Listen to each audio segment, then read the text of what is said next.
Okay, so the most important thing in a zombie apocalypse would be what is the role you're going to do, right? To help in your own survival. But I think the second most important question is what outfit you would wear, especially if you were in a Resident Evil outbreak, because everybody has to have a really iconic outfit. So that's my question to you. What would you wear? Yeah, I think since we're talking about Resident Evil, it doesn't have to be practical in any way. Absolutely. And I really feel like I would want to go with Claire Redfield's. God, what does it say on the back of her jumper? It says something really funny. Fallen from heaven or something like that. Or hold on. Yeah, look it up. Claire's jacket's awesome. I brought all of my art books out for this very reason. It says "Made in Heaven" and it has a picture of an angel, like a pinup lady in heels holding a bomb.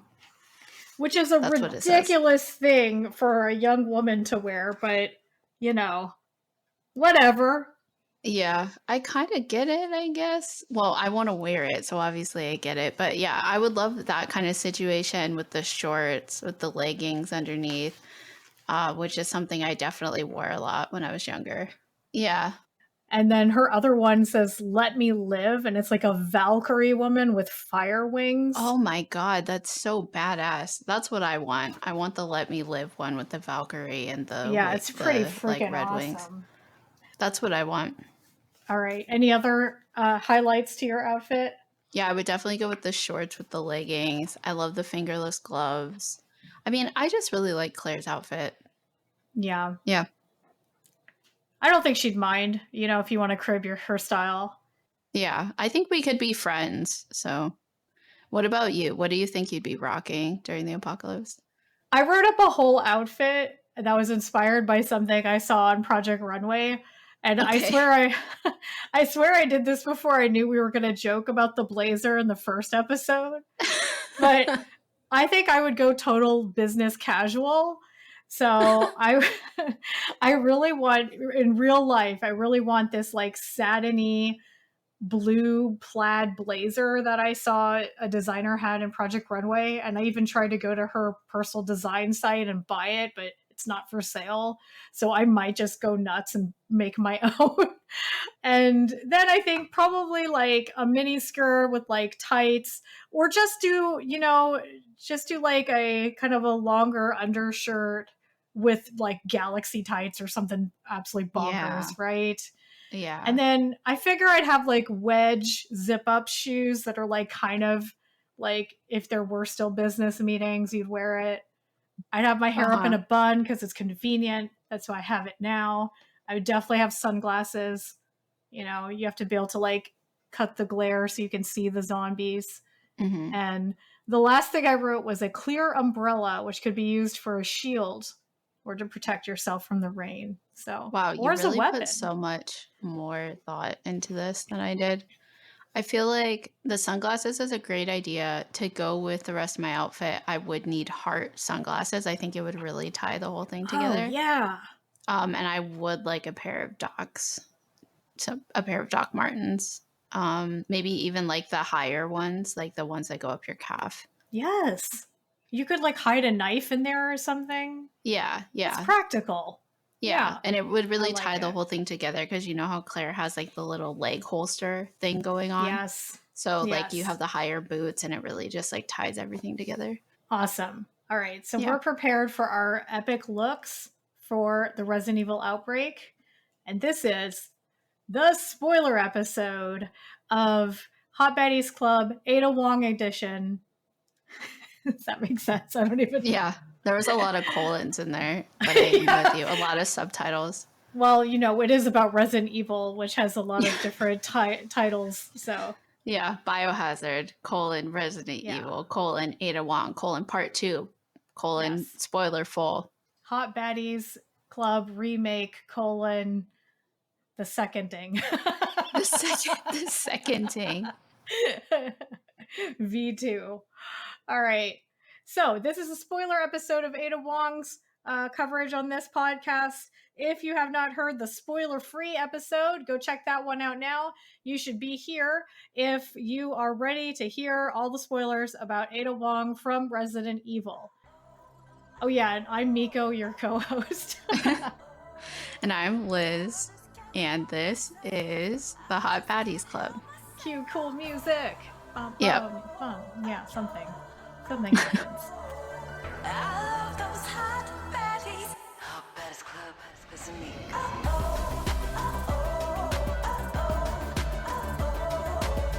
I just can't help myself.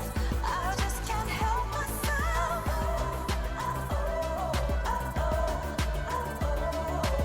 I love those hot baddies. I love those hot baddies. Hot Baddies Club. Hot Baddies Club. Oh, I forgot about the database. Yeah, are you gonna do it? Should I? I feel like you should. You can do it. I'm gonna be talking a lot in this one, Okay. so it's fine. I'll balance it out. I see you attack you when you're it. So if this is your first time listening, we have a database of hot baddie characters that we categorize by tags, and we tag them based on the qualities that make them a hot baddie. So these can be things like being a vampire, being something that can fly or have a tail or whatever. These are not things about Ada Wong, but these are examples of tags. And we like to go through them because it's often really fun to see which characters have tags in common. Yeah, I think I'm ready to read them. I only added one, which is villain, because like she does literally steal bioweapons for a shady ass organization. So like Fair enough. that's pretty villainous. All right, go through the list. Okay, so on our list, this is like the shortest amount of tags. I just reviewed all the tags and I really couldn't add any other ones. But we have female, love interest, thief, fighter, spy, and villain. And I really couldn't think, like, I really didn't think there were any other ones to add. You know, she doesn't have like a robotic arm or a tail or something like many of Yeah. our other baddies. Yeah. But it's like too bad we didn't have one for like fashionable, but I think it's because so many other people aren't that fashionable. I don't know. Or maybe everybody is. A lot of them are pretty fashionable. Like Hades is pretty fashionable. Well, anyways, this is officially the spoiler line right here. So we are about to get into the details of this character and her backstory. This is your last warning to leave. We are crossing the line. We are about to get into it. And you don't know what it is until you're ready for spoilers. Treat me so nice, baby. Spoil me. Have we crossed the line? Yeah, those other people are gone. Okay. And they better be. So it is definitely how hot Ada and Leon are together, right? That's what it is. It so is. It has to it be. so is. There's a reason why they're one of the top video game couples of all time. Yes. Excuse me. Yes. You, like, what don't you have? You have yearning. You have two people on the opposite sides of every conflict that they're in. You have, like, somehow there is not enough touching, kissing, or flirting, but there's just enough to just really make you want more. This shooketh me to my core. Like, I mean, we're gonna get into it. We have to go in order, so we're not supposed to dive into the relationship stuff yet, but this is definitely like this plus just seeing an awesome Asian woman. I don't think at the time I realized she was Asian American. And as in the last few years, I've really been reflecting on that as a developer in the game industry because I'm Asian American. And it's this like interesting small like subspace because there are a lot of Asian people in video games because there are a lot of Asian countries that have big video game industries. But being Asian American is not usually represented as much. So you sort of feel represented, but not entirely because you're sort of in this, you know, I think they call it diaspora. It's like when you're immigrated, your family's immigrated to a new country. So I think maybe that was something I didn't realize at the time that also like really spoke to me about seeing her in this game. So you are the Ada expert. I've only read a couple wiki entries. So the one wiki that I was reading said that in canon, it isn't really clear what her nationality is or like what her origin is. Like obviously she has some Asian features. Yeah. And when you play, in English, she seems to have a Western accent. Yeah. But it's like we don't really know exactly unless you know. I defer to you on everything, but No, I do think that's accurate. Like I said before in the last episode, it's really hard to confirm things in this series. It's hard to be like, is this actually canon or not when you look across yeah. the wikias?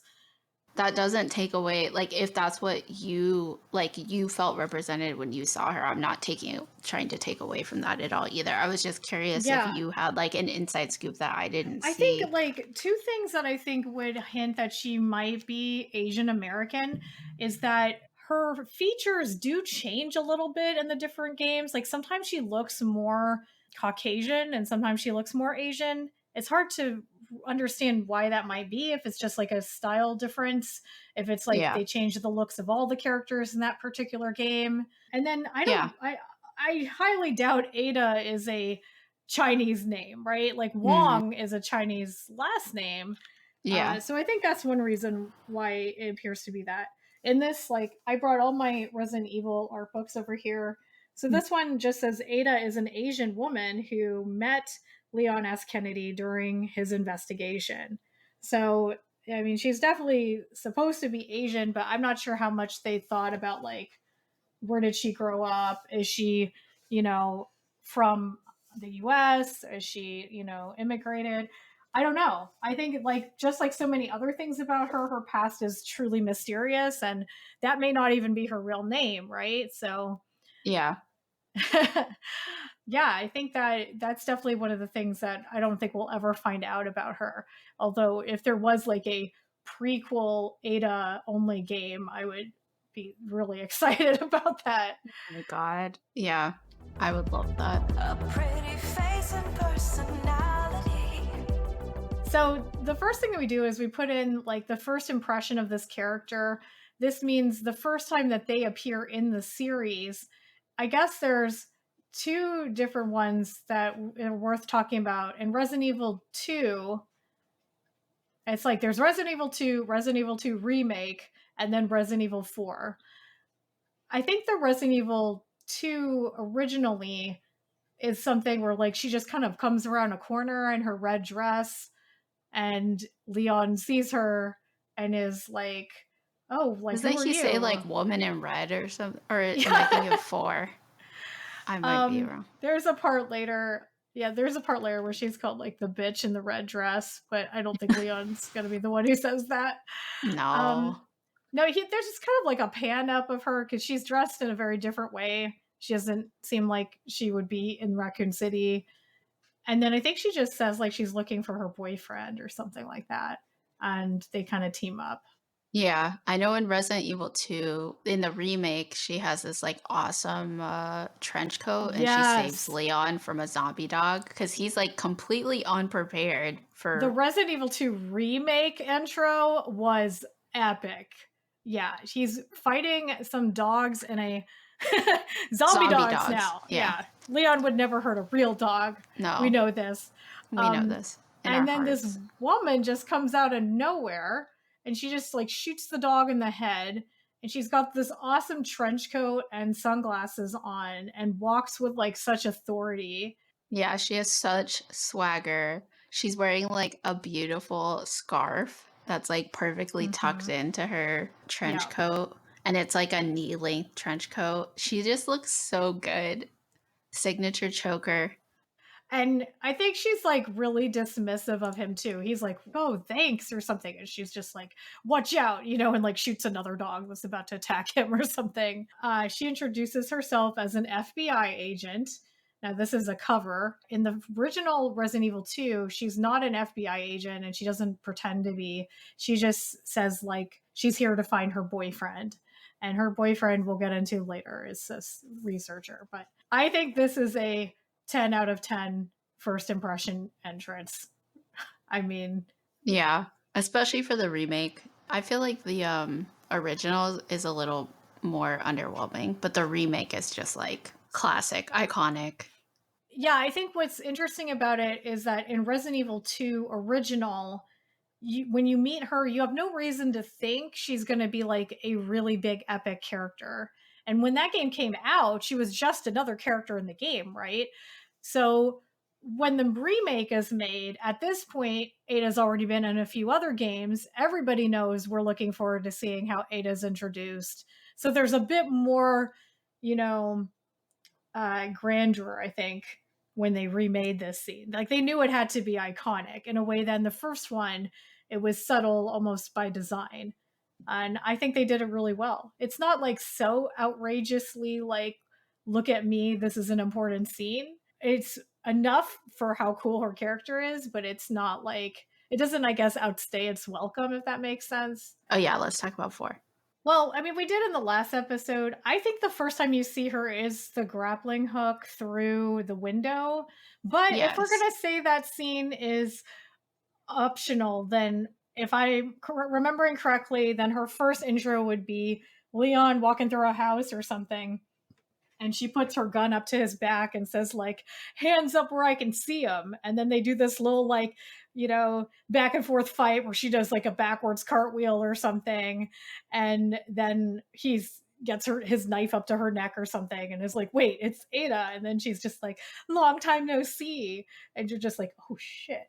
Who are these people? They know each other? No, I think that's totally right. You see her at the beginning and then you don't see her till you get to the like that courtyard area and you walk in and it's exactly like you say, where they have the classic. I feel like after seeing that scene and then watching some of the like CGI movies and that other movie that we watched and everything, every Leon Ada appearance is trying to recreate that moment because it was so powerful.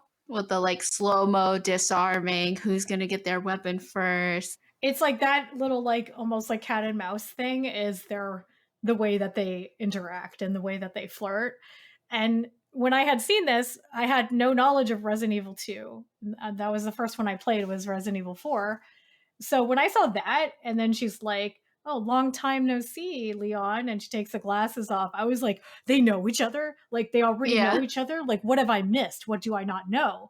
Right? And then diving into the backstory of Resident Evil 2, I was like, oh my gosh, this is epic. Because, like, as far as we know, he thinks she's dead, right? So, like, when he sees her in Resident Evil 4, and I don't actually remember why I know this, because I've in many years ago, I've done this research and freaked out about it. But I remember thinking there was reason to think that in between 2 and 4, they had found each other doing some other mission and possibly hooked up. And that movie you mentioned, the Resident Evil Damnation, kind of implied that too, because she was like, oh, are we going to continue from that night? And you're like, what night? There is, I think, or maybe that was after 4. Between 4 and 6, there was like an on rails shooter that Ada was also in. Yeah, the Umbrella Chronicles one. I've got that art book too. Yeah, there were like 2 different versions of it. Because one was called like the Dark Side Chronicles or something. Dark Side Chronicles. Yeah, she's in that one. She is in this one. This is where I'm like 80% sure.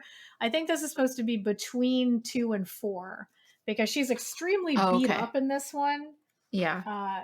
She's like all bandaged up, but still in high heels, which like, I think we all know that if our pantyhose got ripped in a zombie apocalypse, we would just take them off. We would not keep the ripped pantyhose on. I was just talking to my husband about this. I was like, if there was an honest to God zombie apocalypse or some kind of apocalypse event, the first thing I would do is shave my hair off. Because it's like, this is not happening anymore. Like, first of all, it's extremely grabbable.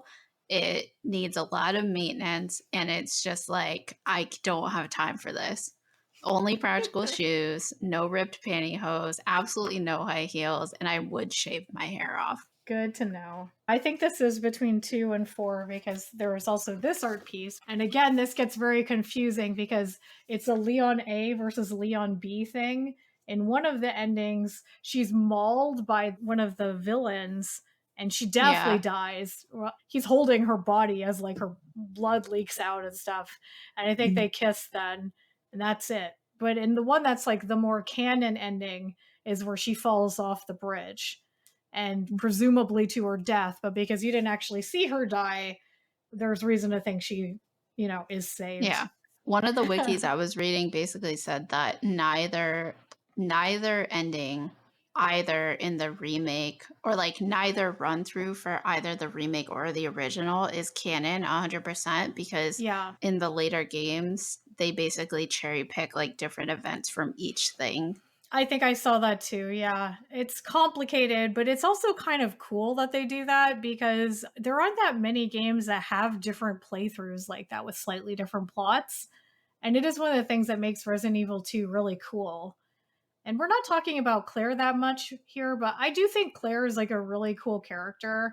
Like, I think there's a lot of like Claire versus Ada, you know, in the fandom, and like a Ashley versus Ada in the fandom for like Leon's attention. It's like, it doesn't have to be like that, people. Like, we can all Also- be like, everybody's a cool character, you know?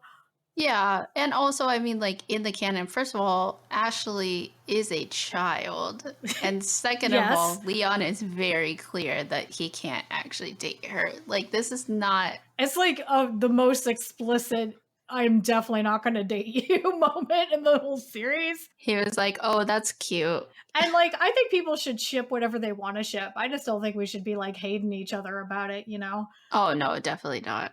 The reason I was bringing this up is like Claire has a really cool story too. Hers mostly involves saving this little girl and like Yeah. the plot line with that. And so it's cool because they go through the same areas and puzzles in the game, but they have totally different like kind of character backstories and arcs, her and Leon. So it's really fun to see how they go about it. And I mean, this may just be me too, but like obviously I'm super biased and I'm like into the Leon and Ada love story, but also like I think like a heterosexual friendship is really important too. And I always felt like for me, Leon and Claire being partners that are solving the city together was really cool. And there's definitely like in some interpretations they seem like they could be flirty, and others they seem more like they're just trying to like save the city together. But that's what I like about it too, is like they don't have to be in a relationship. I think the nice thing about Claire is that she's literally just a regular person. Like almost everybody else I think is like, I'm an agent, I'm a whatever. And she's like, I just Yeah. came to find my brother, which I guess maybe if her brother's a cop, that explains why she's so comfortable with guns. But she's just like, yeah, I'm just gonna like get shit together. I'm gonna save this girl. I'm gonna do everything Leon did without any police training, and I'm just Yeah, a regular totally. ass person. And that's really cool too. Yep, Claire, she's good too. Yeah. That's a really lackluster tagline for her. Claire, she's good too. Oh, we didn't talk about her entrance in Resident Evil 6. I was trying to figure out what it was because 6 has 4 different playthroughs and 4 different timelines. So it's a little hard to figure out, but I think technically the first time we see Ada in 6, I don't think it's actually Ada. Yeah, because there's like this clone plot line. So that's one of the reasons we didn't want to talk about the game. Oh my god, this clone plot line, it was, you told me like, oh, 6 has a clone and like we don't really talk about it. I think it is like a game that a lot of people in the RE fandom like don't care for as much. I think that's like a popular opinion. I know this part's going to be a struggle because I want to be respectful to people who do like this game, and it's totally fine if you like it. It does have a pretty complicated plot. I think that's why people are unsure of it. And I didn't really play it when it came out because someone else I was friends with who's a huge Ada fan was like pretty distraught. And I just thought, oh no, like I don't want to see, what if it's not good or something? You know, I get kind of worried sometimes when I'm really invested in a character. Yeah, that whole plot, I I knew that there was a clone plot because of what you said, and when I actually saw the whole plot and then watched a video to explain it to me to make sure I understood what I had just seen, it was not at all what I thought and not in a good way. Like for me, it did not seem Yeah. it was not fair to Ada. It was not right. Like I know this was made a little while ago, but like we have a whole situation where like we have a whole situation where a white woman gets turned into either by choice or against her will for the love of a white guy who worked with Ada once, got obsessed with her, and then had this other white lady get turned into her. And I don't understand. It's a lot. It's a lot. From what I understand is that like what they wanted was that the first time you see Ada, she's like really evil or something. Like she does something really horrible. And Yeah. so you're like, oh my God, like how could that be? Like Ada's always been like a, you know, kind of like she's on the bad guy's side, but she's actually good. Like I can't believe she would do this, because they wanted to have the plot twist later of being like, oh, it wasn't actually her. And I think they also wanted characters to not trust her, because I think there was a part too, right, where like because of what happens, Chris tries to kill Ada, and then Leon fights Chris, which is a total like Avengers style mashup where you're like, okay, people just want to see them fight, so we have to have a good reason for it. Yeah. Yeah, because Leon and Chris really go at it. And I get that. Like that's the kind of fan service like people probably do want to see, right? But I don't know how much they actually got into it. Like I wonder like in the game how Ada feels about finding out there's an evil clone of herself. Like what would that be like to know that, like I mean I think that's why we're flipping out, is like imagine that someone you worked with had a crush on you, and then like 10 years later you found out there was a murderer that was a clone of you because that guy was in love with you. Like I think that's why we're freaking out. It's like trying to imagine what that's like. Yeah, her reaction is not at all proportional to like the situation, in my opinion, because it's like what you said. It's like imagine you work with some guy and his vibes were all off, and you were like, actually, I'm going to get a transfer to work with a different unhinged white guy who also has bad vibes, but not nearly as bad vibes as this guy. And I'm talking about Simmons. So she did one mission with Simmons, was like, I don't think so. And started working with Wesker more instead. Wesker, who's also completely unhinged. Do you understand, if you're listening to this, that she was like, well, Wesker seems like the more sane option, like what that would mean. And she was right, apparently. Yeah, Mr. Anime Glasses, whatever the fuck he has going on, transfers to go do more shit with Wesker so she doesn't have to deal with this dude Simmons anymore. And then this dude Simmons shows up 5 years later with some lady that was in love with him who got like Umbrella Corp whatever alphabet virus to look just like Ada. And her reaction is just like, that's kind of fucked up, instead of what the fuck, Simmons? What the fuck? Like, and so it just seems like we have to say, I don't know who needs to hear this, but if the man you're in love with wants you to get plastic surgery to look like a woman he used to work with, especially if she's a different race from you, he doesn't love you and you don't need him, okay? You don't need that in your life. Leave. this is the toxic trope of like the guy you're dating, like slowly asking you to change things about yourself until you look like his ex. The one that got away, except like literally changing your DNA with a virus, a bioweapon. Yes. Except there's bioweapons involved. Yeah.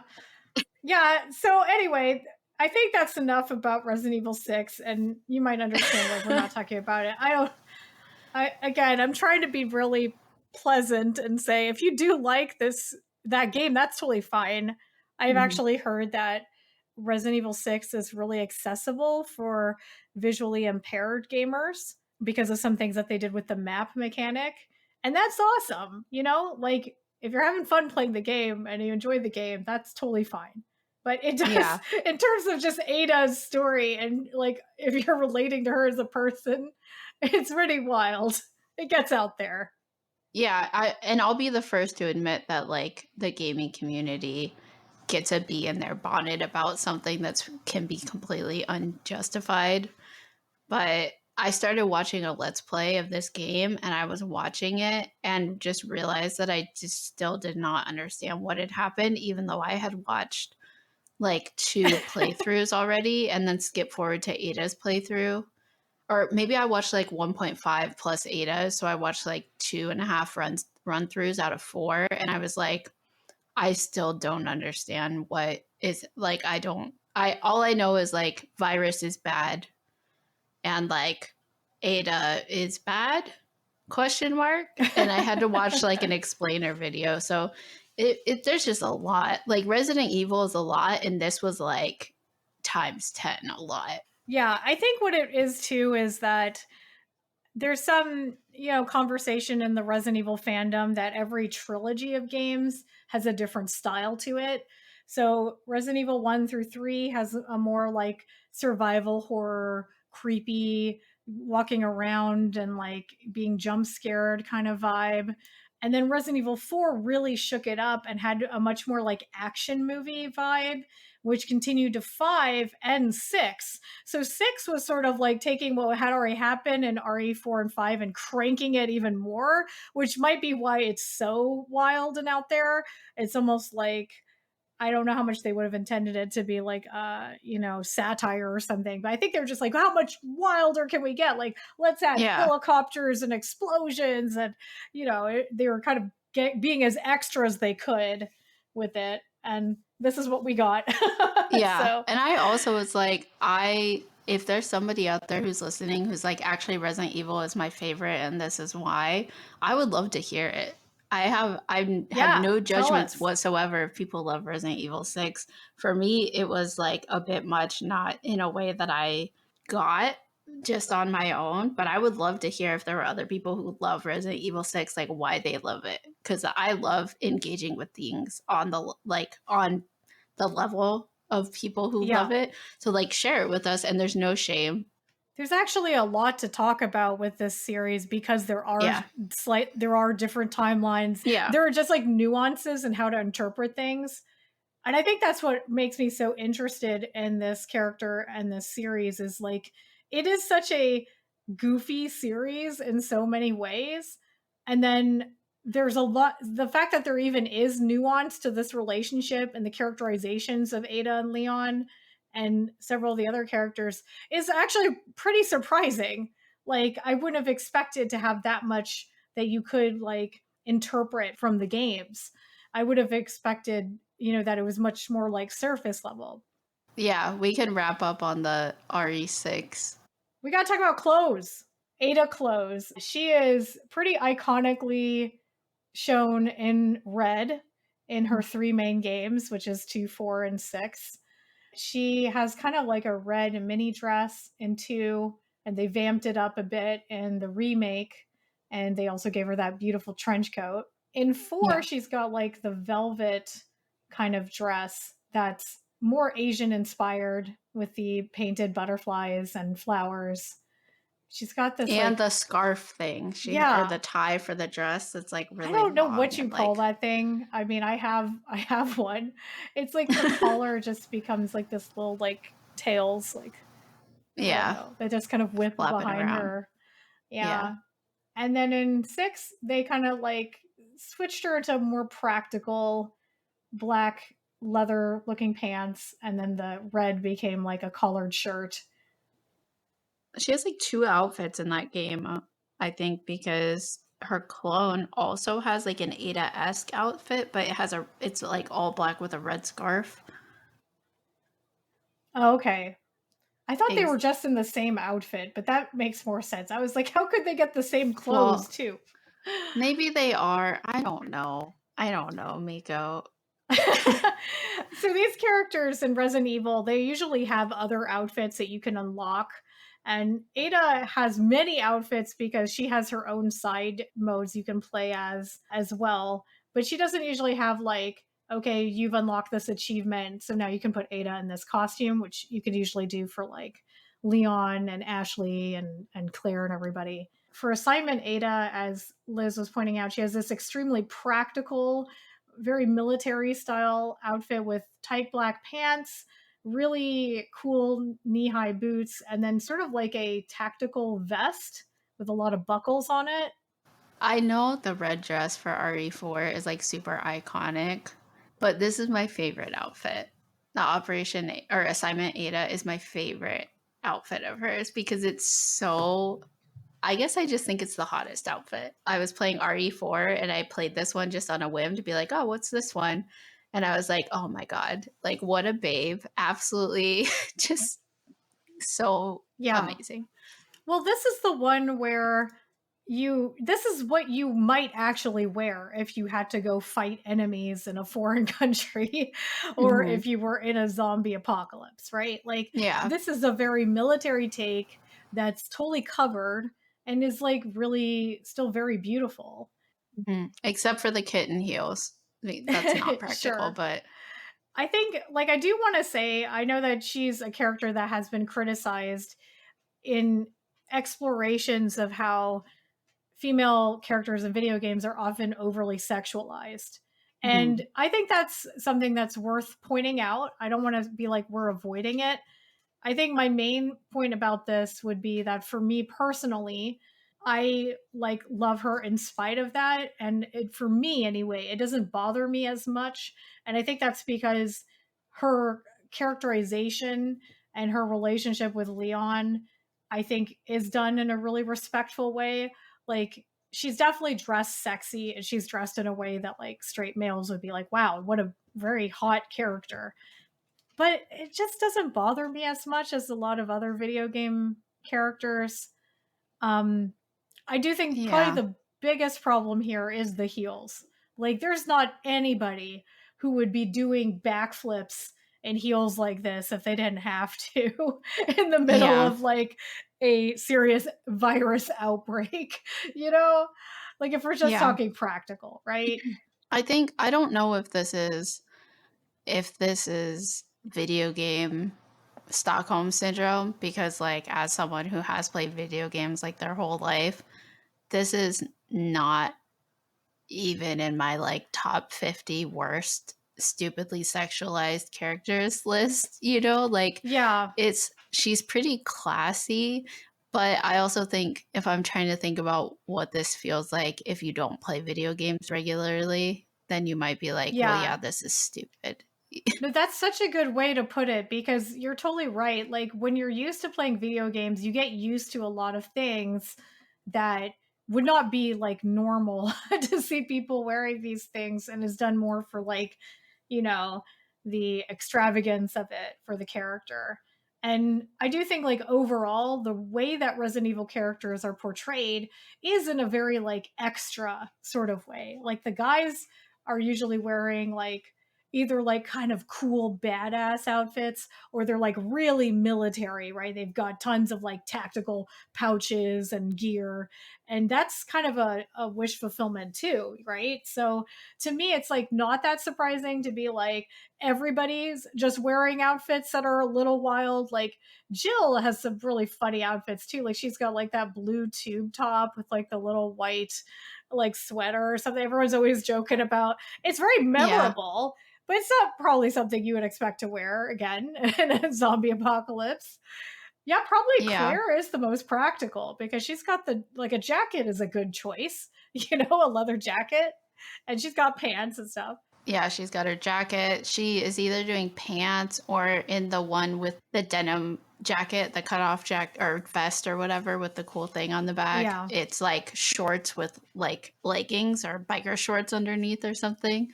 It's like super practical. Yeah, so I did want to acknowledge that. I think Liz said it better than I did, but I also wanted to say that it's okay to like things that you are also critiquing. Like, it's okay to be like, I resonated with this character or this game or this movie or whatever, and recognize that, like, yeah, maybe some things were a little bit weird because of what at that time we thought was acceptable to have like a joke that's now considered problematic, you know? So that's kind of my take on it, is like, there's things that are worth talking about, and it's good that we are talking about them. But I don't think it has to mean for me or for anybody else that like this character doesn't matter or that we can't like her. No, definitely. Like you can have criticisms of things that you like and still think they're really fun and cool. Like we wouldn't talk about it on the podcast if we didn't like it. Probably. Probably. I was going to say that also, like with the Resident Evil 2 remake. So I watched a playthrough. I didn't play it myself, but there are parts that definitely felt like fan service for people who thought Leon was hot on the other end, because there's like there are parts where he has to like he has to go through a decontamination area, and he gets like all wet, and then he's walking around with this like wet shirt, and you're like, oh, Leon, like they know Yeah. he is the best looking guy in the series. Okay. It's all right if you like someone else, but they knew what they were doing when they designed his hair. All right. Okay. That good looking hair. Okay. And then there's just like a few other outfits. There's one, I don't know what kind of dress that would be, but it's like from the end of the Umbrella Chronicles. So it's just kind of like an art piece they used during that backstory. Originally, she was actually going to come in as a scientist. And so they had her in like a white lab coat, and that was going to be her cover. And then they just went with like the red dress, and the original red dress was more practical. It wasn't nylons under the dress. It was like black leggings, and she was in flat shoes. So I think that actually she was sort of like, just kind of looked like somebody who got caught up in the zombie outbreak, instead of somebody who like came specifically to this parking garage dressed like she was going out to, a club or something. And I mean, maybe it's like, if you think about the chronology of it, like she was more subdued in Resident Evil 2 originally. Then they make Resident Evil 4. They kind of amp up her sexiness and Leon's sexiness. And then when they go to make the remake and 6, they've kind of already established this as like the new norm for these characters. So anyway, the point is she's great. And her clothes are great, okay? She looks good. Yeah. Okay, are you ready to move on to personality? Yes. I have some. So she's like super competent. Yes.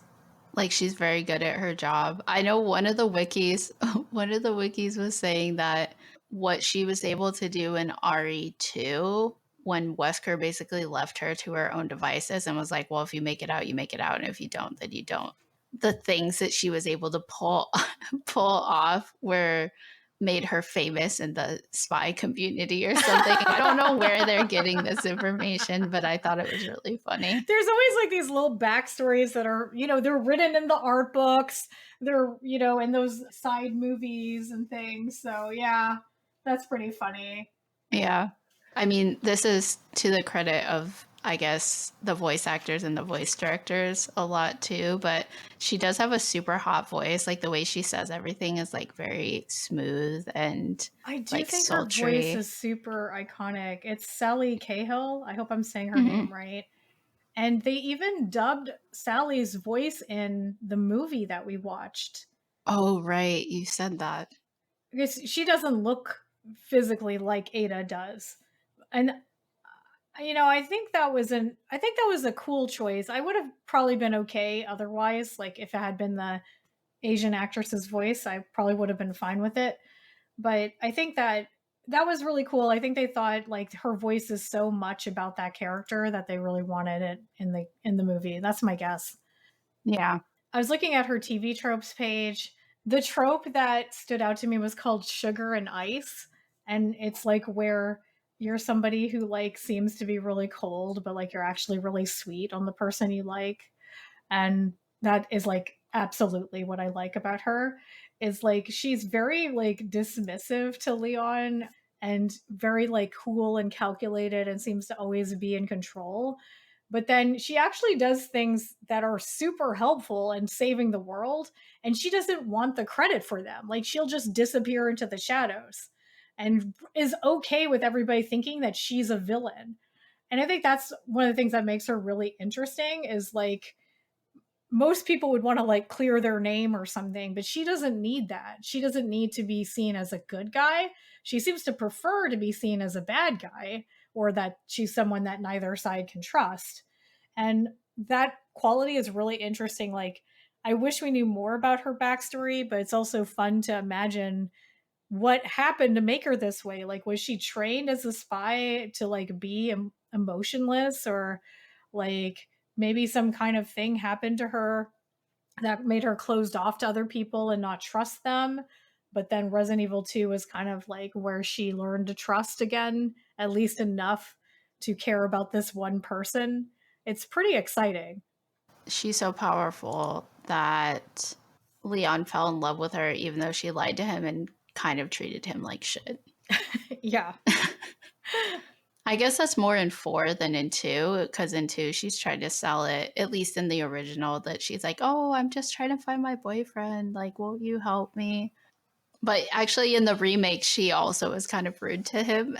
And he still is like, who's that woman? The rudeness of it is the thing I like. She's just trying to get a job done. And he is like, someone described him as acting like a puppy dog around her. And I think that definitely is what it is. It's so interesting to see him be like a really cool character that a lot of people like, that in many cases is super confident as well. And especially like the difference between RE2 when he's like a rookie police officer, and in 4 where he's like supposed to be this really badass guy that's like here to save the president's daughter, am I right? Yeah. And he does like all these cheesy lines and stuff, but he's kind of unraveled when she's there still. And I think that's like what is really fun about it. And I don't see it so much like, I think if you take it really literally, it does come across like, oh, she just treats him like crap all the time. And I also think that's really funny the way that's said. Yeah. And the way it presents. But I think it's only funny if you also know like it's just the surface layer. Like, I think they both know that she does really care about him. He sees in her actions all the time. Like, she always is there for him when he needs her. And that's why he likes her so much. So he doesn't even know the extent of it. He does not even know half the things. I know there's so much more. 2 of my favorite things about her also, like, I guess kind of personality wise, is she knows more than everyone else. She knows more than every other character in the game. Yeah. She knows more than the player. She has a level of understanding of what is happening that is beyond everyone else involved in the game, in-game and in a meta way. And that's really cool because she's like I said, she's ultra competent. And the other thing is, because of that, there's just things that she does where it's like when you see it from Ada's side, the things that she says are even more like poignant. So there's a part in Resident Evil 4 where we know that she has later we know that she has the mission where she's now supposed to kill Leon, and she doesn't, and she like walks up to him and she's like, well, take care of yourself, Leon, and that's it. And it's just like, that's what I mean, the fact that she doesn't need him to know everything she's doing. Like, it's like this level of confidence that's like really attractive, I think, like really charming to me. And I think also like a character that's just like always badass all the time can sort of feel cliche. I don't feel that way with her because I think that her arc in Resident Evil 2 does show like it's not like she doesn't have any flaws at all. It's almost like she knows that she's not in her mind a good person. And so she doesn't want to be one of the good guys. She will help them and have her own agenda, but she doesn't want to sort of take away from their mission by making her part of their team, so to speak. Like, she's just so aware of who she is, and she doesn't need, almost in a way that's like she knows there's things she can do that other people can't do because they're officially, police, or they're officially on the side of the good guys. So she understands that she can help more by being where she is in the sort of political corporate space of this world.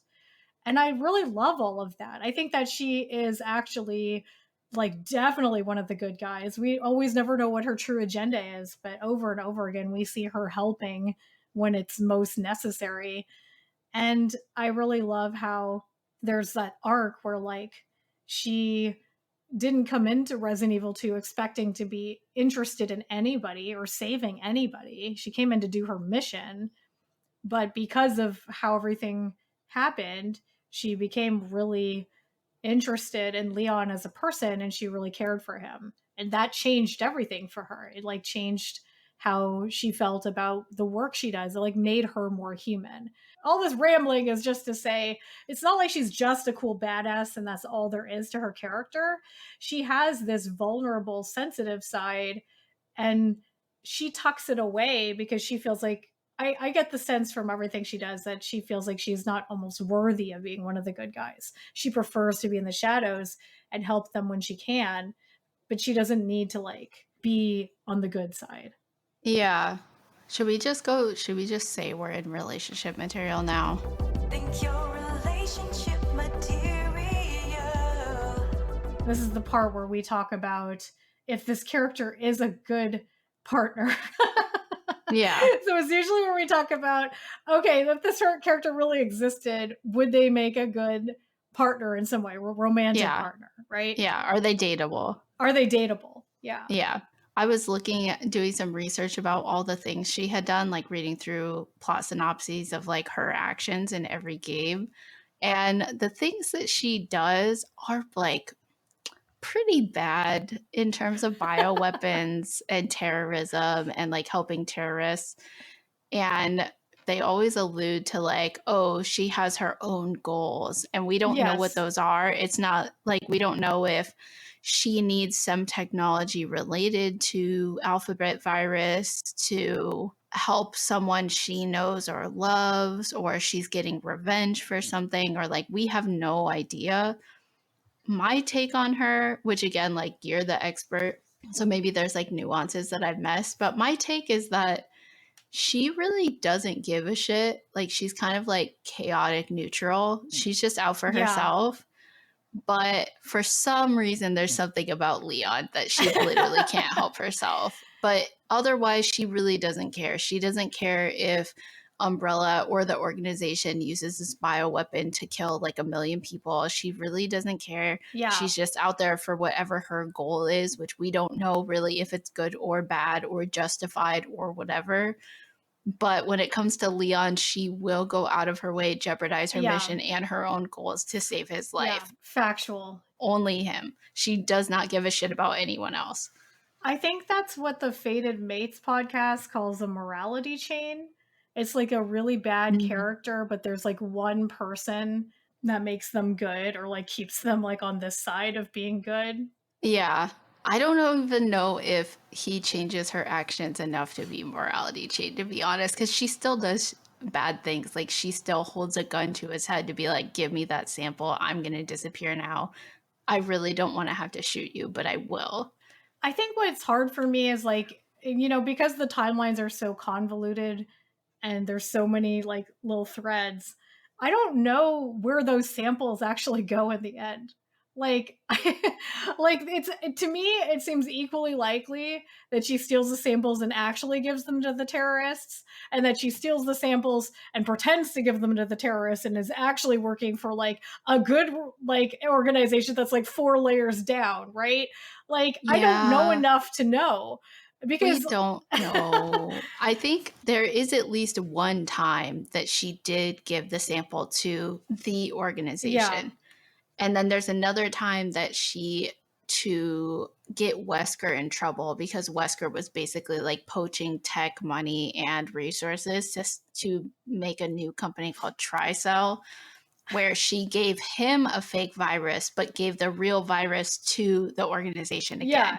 We don't know what the I keep doing this with air quotes. We don't know what the organization, quote unquote, does. Maybe they are collecting these to keep them out of the hands of other terrorist organizations, but there's also no evidence that that's true. We just know that she works for them. She must be doing things for them because they continue to send her out on operations. So she can't be lying to them every time. So I don't know. It's true. There could be some reveal in the next game or 2 games down the line where they're like, surprise, Ada's actually like the bestest good guy of all the good guys and all the good guys in the history of Now, good guys. I know we're not at conspiracy corner yet, but isn't there an organization in Kingdom Hearts? Because imagine. Oh my god.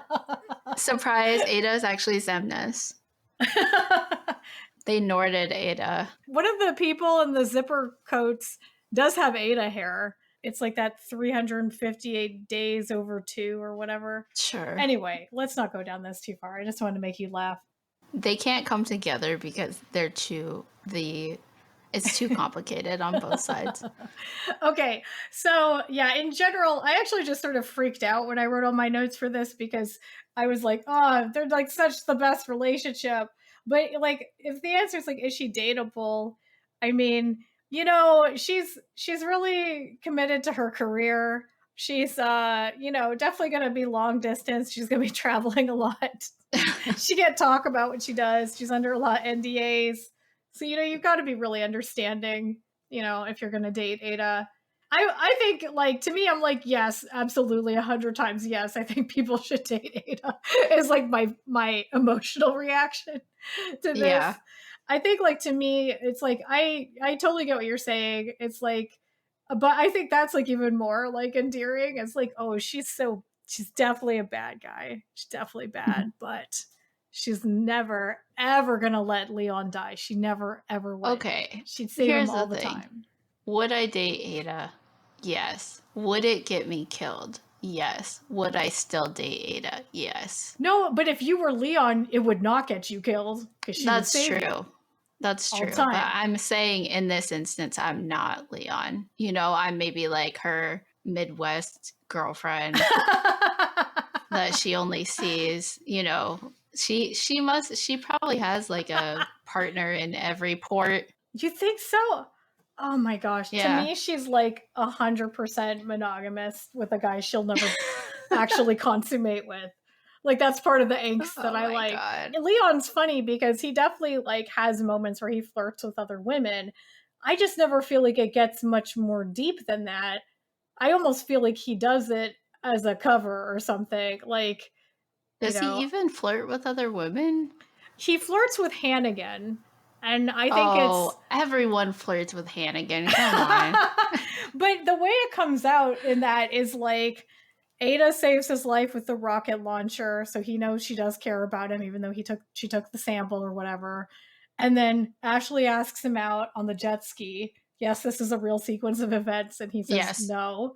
And then he immediately gets a call from Hannigan, who's like, "Oh, we should go on a date." So it feels almost like a rebound to me, like he's like trying to cover for the fact that he got asked out by a 16-year-old and also got ditched by the love of his life a few minutes earlier than that. And I kind of don't think Ada would be mad about it either. I feel like she'd be like, well, we're not like together. She doesn't have time for people in general. Like she only has time for him. So yeah, I could see it going one of two ways. She would actually be jealous of Hannigan or Hunnigan. I think it depends on which game you play. Okay, I always think it's Hannigan because her hands were enormous in RE4, and that's how I remember it. But if I'm wrong, I am sorry. In RE4, I think it's spelled Hunnigan, but I think in other games or movies, they might change it. Oh no, okay. Anyway, I think that she might actually be jealous one of two ways. She's either actually jealous of Hunnigan, but is going to play it off like she's not, or she just literally would not be threatened by it because she's like, yeah, but if I said yes, you would dump her in a second. Yeah, I feel like she's like, look, I'm not planning on going there, so you do you. Or like, surprise plot twist, she's with Hannigan on the side. And, oh my God, she's not worried about it. Best throuple. Okay, there are some details about their backstory that I wanted to tell you, and I wasn't sure if you knew about. Okay. Do you know why Leon Kennedy was late in Resident Evil 2 going to Raccoon City? No. All right, get ready. So they changed it in the remake. I have both versions here. Okay. In the original canon of Resident Evil 2, Leon Kennedy was set to arrive in Raccoon City on September 28th. You can tell I copied this to be sure. But his girlfriend broke up with him the night before, and he got blackout drunk and slept in. No. It actually says here he slept in until almost midnight. So he missed like his whole first day of work as an officer of the law. This calls Leon's like whole personality into question. It's so funny. And then so he drives into the city, this says just after midnight on the 29th, and found that his broken heart had in fact saved his life. He would have otherwise surely been killed trying to defend the Raccoon City Police Department from the zombie hordes. So yeah, that was official in Resident Evil 2. And it's one of those things where you're like, oh, that kind of gives a different flavor to the whole thing. Like, well, I guess my initial reaction was, oh, so Leon really doesn't take his job seriously, but maybe the alternate thing is that he's a real romantic. I think it's that. That's how badly it shook him. I think so. I think it's like he wasn't very professional, but I think it does actually play well into what happened in Resident Evil 2. It would explain why he was really sort of invested in Ada from the time of meeting her, because he's like definitely fresh on the rebound, right? And you're in this really unusual situation that brings people together. So he was sort of set up to be really susceptible to her trying to woo him, right? In the remake, they have changed it to be more professional. It says that he is a rookie police officer assigned to the Raccoon City Police Station. I was waiting at home with an order just before the appointment date, and since then there has been no contact. I am suspicious and going to the station. Was that really written like that? Did he say that out loud? I am suspicious and going to the station. But that part's in quotes, so I guess he did say something like that. Okay, he was like on standby. They were like, you're going to Raccoon City, but they'll reach out and tell you between this date and this date when you're supposed to show up. And it was like the last date of his window. And he's like, I'll just drive up there and see what's going on. Yeah, and I saw it mentioned a different way. Essentially, like, he was supposed to come into work, and it was his first day of work, and he got a call from the station saying, like, there's a situation, wait on standby, don't come in. Oh, okay. And then they didn't call back, and so he was like, well, I'm going to disobey orders and go in, because they might need me. And then I also wanted to tell you about Ada's boyfriend, John Clemens. Mm-hmm. Did you do any research on that? No, John Clemens is like somebody that she dated to basically infiltrate Umbrella, right? Yeah, so I think it's a little bit unclear in the different games whether, I mean, I think she was definitely a spy and was dating him to infiltrate as a spy. And this is the part where there's a letter that's like, as a gameplay mechanic, you come into a room and there's like a letter to dearest Ada that has some information. And it may be that it tells her, it says like her name is the password for a computer or something. And then that's how you know to go to the computer and type it in. And I feel like in one source I read it was in the first game, and another source I read it was in the second game. So why this gets weird is in the remake, I think that you go in a room and the letter is there, and he's a zombie in that room. But in the remake, she's saying that she's an FBI agent. Mm-hmm. So was that just sort of supposed to be like another layer where like both things are true, that she was his girlfriend, at least enough to infiltrate, but then when she met Leon, she put on a new front that would be what she thought more believable. I think that's what they're going for, but it is a little confusing. Yeah, I don't know either. I did not pay attention to the Let's Play that closely to know that. It's a real nuanced thing, you know, that's not that important, but that's just to clarify where she was. So we don't really have any reason to think she was like super in love with this John guy, sad to say. I think to her, it was all a mission until she met Leon. And then she was very enamored with the fact that like he took a bullet for her and he seemed like a really genuinely nice person. I just had a couple other funny notes in here and then we can move on. One is that there's a part in I think it's in Separate Ways where she's describing Leon and she calls him practically a genius. That's how you know she loves him, because I don't think there's a single other person in this universe that would look at Leon and be like, oh yeah, oh god, he's practically a genius. Like, in what way? In what way at all? We're talking about like scientists that are inventing like all these viruses, like biochemical warfare and stuff. He's tossing an egg at like a Napoleon look-alike in a castle. Oh my god. You know what? He's stabbing a fish with a knife. Like, this is, oh my god, I'm just picturing it. It's like her being like, type. He's practically a genius. And like, Leon over there, like in the sewers, like getting the knife over and over again, trying to catch this one fucking fish. like, it's just so funny, you know? Like, he's a lot of things, but I personally think that's a stretch, okay?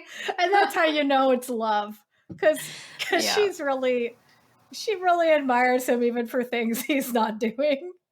And then, like, there's just a couple scenes. I put GIFs in here for you. Oh my god, these GIFs. The GIF of her standing up in the speedboat. I played this and I still, like, this particular GIF, I don't know if I wasn't paying attention or what, but it's extremely hot. And I didn't It's so hot. It's so hot. It's from RE4 and she's wearing that dress with a really long slit up the side when she saves him from the giant lake monster by like driving the speedboat around or whatever. And she crashes the speedboat into the side of the rock so that she can get off at her stop. And so she stands up on the seat and the slit of her dress like opens up and he just like looks at her leg and then looks up at her like she's like the most beautiful thing he's ever seen. Everything about this is like, it's definitely one of the best scenes in their entire relationship. Because right before this, he's got kind of like his chin on his hand, like kind of looking sideways at her. It's like so like shy for who he is. Like, this is the game where he like sits in the big throne, right? Like, this is the game where he has all the cheesy lines and stuff, where he's stabbing the fish, as we talked about. Like, he's like an action hero, like a full-on action hero. And then she's just driving this boat and she just like sees him, like he's like just there, like with his little hand on his chin, like, oh, should I say something to her? Like, it's so obvious he's like trying to figure out what he could, you know, what could he do right now to get her attention. And she just whips that speedboat around, climbs up with like the whole leg and like the side of her butt showing. He's completely perplexed, as you say. And then she just grappling hooks out of there. And do you remember what he says? No. It's very stupid. He says, huh, women. And that's the end of the scene. Okay. I wasn't sure if that's where that iconic line came from because, again, there's so many like that. Yeah. In every single interaction they have after that, there's a callback to that line. In that movie we watched, there was.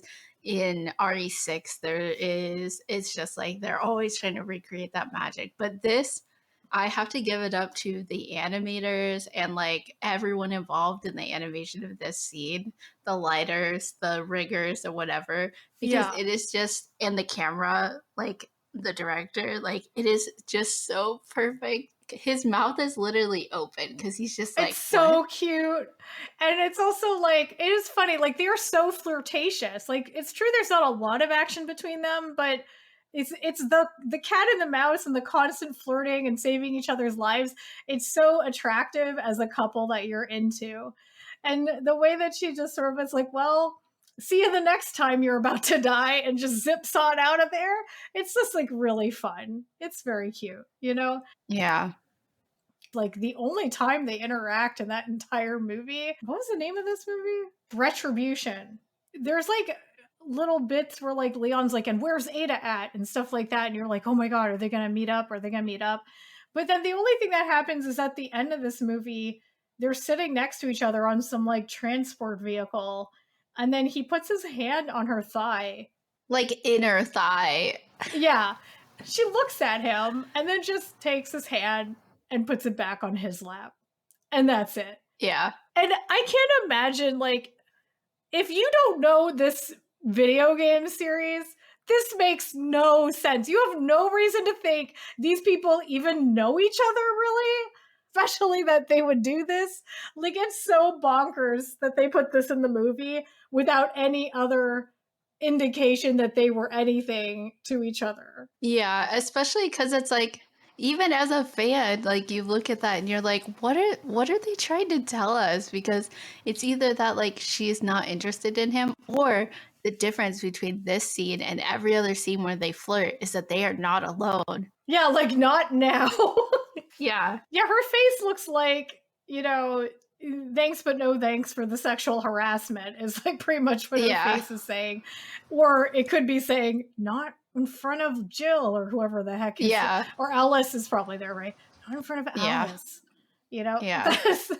But it just doesn't make any sense. It's absolutely ridiculous. But the looking at her butt in the boat scene, that's important. It's S tier, S rank. I'm going to try to put a link to both of those GIFs that we just talked like 10 minutes about in the show notes. The show notes are going to have so many videos and GIFs and things. It's going to be wild. Yeah. I mean, there's also the GIF of them kissing from the RE2 remake, which is like very cute. All the kisses are good. Because in that scene, it seems like she's kissing him to like shut him up. Because he's like, what are you even doing here? And she's like, gotta shut that down. There's a lot of nuance because she betrays him at the end of Resident Evil 2 and at the end of Resident Evil 4. And at the end of Resident Evil 6. Yeah. So, but because you didn't know what was going to happen in 2, there's a lot of like double meaning to what she says. And it's also like really fun as a fan to go through it again, where she's actually trying to ward him away a lot. She keeps saying like, you're not an FBI officer, like I'm going to take care of it. But what she actually means is I'm going to have to take the virus and I don't want to kill you. So please just leave. And he will not leave. And so like that's sort of the double meaning there in a lot of their conversation. And it's really sweet. Yeah. All right. Well, I think I got through all my notes on this. I'm ready for game time if you are. Game time. Try to ignore me, play your game. There'll be some kind of jingle here, or maybe not. So my game is called The Crimes of Ada Wong. Which is why you knew how much bad stuff she's done, probably. Yeah. Not that I endorse the carceral justice system, but for the fun of it, if Ada Wong was a real person in real life who had done these real things, what could she potentially be convicted of were she caught and tried in a court of law in the US, we'll say? Okay. My research did not extend to any other countries or international court or anything like that. Yeah, that gets messy, right? Because they often are traveling the world doing these things too.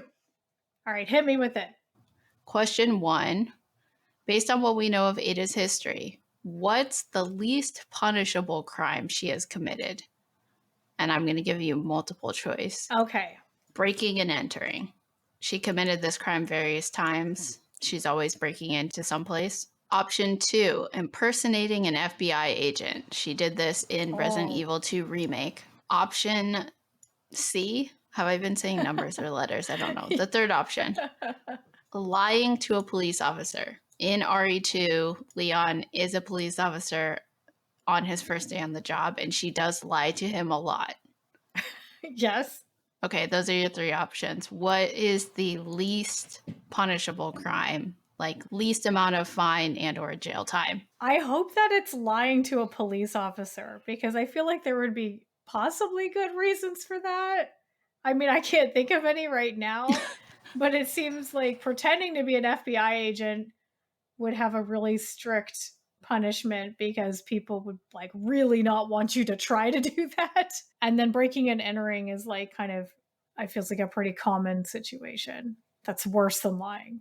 You're like ranking severity as like FBI agent would be worse, breaking and entering would be second, lying to a police officer would be third. Yeah. It is not that.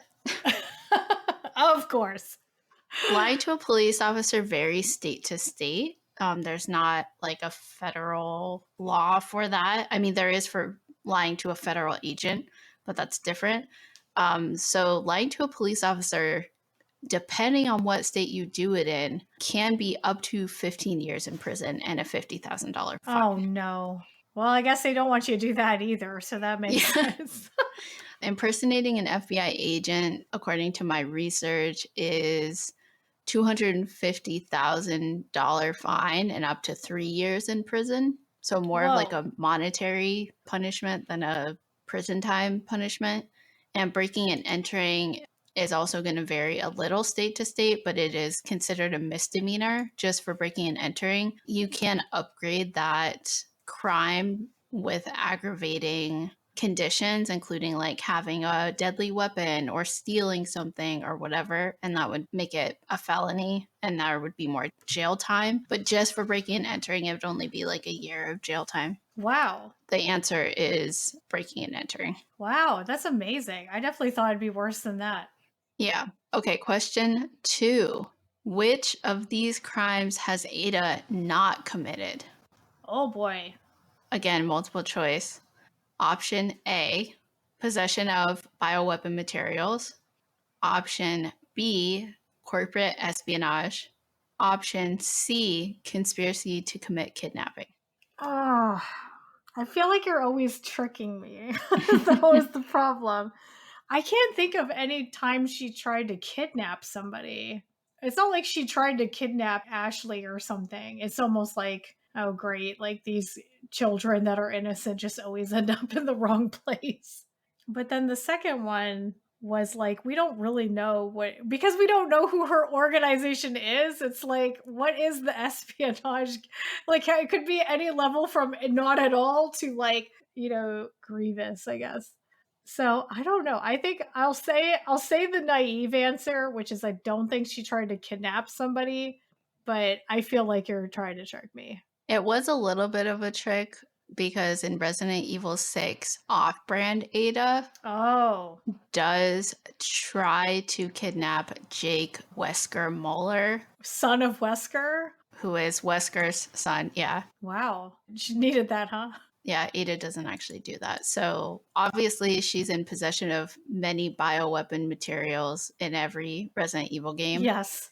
And corporate espionage is actually, there's a whole like a specific bill that made this a crime at the federal level. And it's defined as stealing information intended or for use in interstate or foreign commerce to the economic benefit of anyone other than the owner intending or knowing that that offense will injure any owner of that information. So she's probably done that. Yeah, because like the organization, the only thing that's different is if it was like corporate espionage to a foreign company, because we don't really know what the organization, like where it is or what they do, but they definitely stole from Umbrella in the US. She definitely gave it to another company. So she's definitely guilty of corporate espionage, which I thought that was interesting because I assumed that corporate espionage would be a crime that would only be punishable in like civil court. Like you could sue someone for stealing your IP or breaking copyright or something. But it actually is like, I guess it's from more of a nationalistic perspective. If you're stealing something to give it to a company that is in another country or to the benefit of another government, then you can actually face like jail time. Yeah, I understand that. I guess. I don't know. I understand what is written. I don't fully get it, but sure. It's not a world that we've, attempted to infiltrate ourselves. So, Yeah. Okay. So question 3 out of 4. In Resident Evil 2, as we previously discussed, Leon is having a hell of a first day on the job as a Raccoon City police officer when our girl Ada lies to him a bunch. Raccoon City is a fictional city in the Midwest, according to my research. The crime of lying to a police officer has a lot of variation in terms of maximum sentence. As we discussed earlier, the maximum sentence that I found for a state in the Midwest is 15 years in prison with a $50,000 fine. But there's a lot of variety. So take a guess as to which Midwestern state has the most severe sentence for lying to a police officer. Okay. Your options are Illinois, Michigan, Minnesota, or Ohio. I don't know enough about any of these states, so I'm just going to make a guess that it's Illinois because I feel like Chicago is the biggest city I can think of from those 4 states?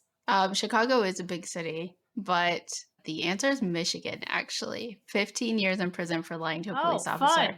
Whereas Illinois, it's only up to 3 years with a $25,000 fine. Minnesota is 1 year with a $3,000 fine. And Ohio is 5 years with a $10,000 fine. So Ann Arbor, known for their like ferry doors in the downtown Yes. city, and also harsh punishments for lying. I'm just going to choose to believe that's related because ferry doors is like the only thing I know about Ann Arbor. And ferries can't lie, so there could be a reason. It's the ferry mafia enforced that rule. Okay, last question. How many life sentences would Ada be facing if convicted of all of her most punishable crimes? Oh, all of them. She would be serving all of the life sentences. Okay, these are your options. 1 life sentence, 3 life sentences, 5 life sentences, or 13 life sentences.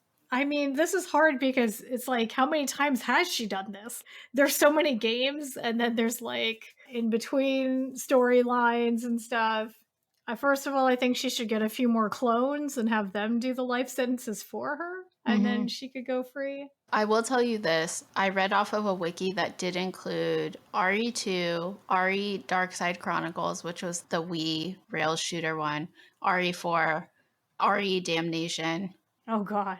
Which is that movie that I watched, and Yeah. RE6. Those were all included in the wiki, so if that helps you at all. I mean, I was gonna say 5 because I feel like you would have added 13 just because it's a fun number.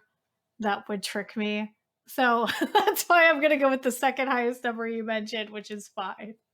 Okay, that was the correct answer according to my research. So this is super subjective, but the crimes that she's committed that carry a life sentence, according to my research, are assuming that Umbrella is based in the US and the organization is based not in the US. Economic espionage to a foreign government is punishable by life in prison. So that would be 1 count.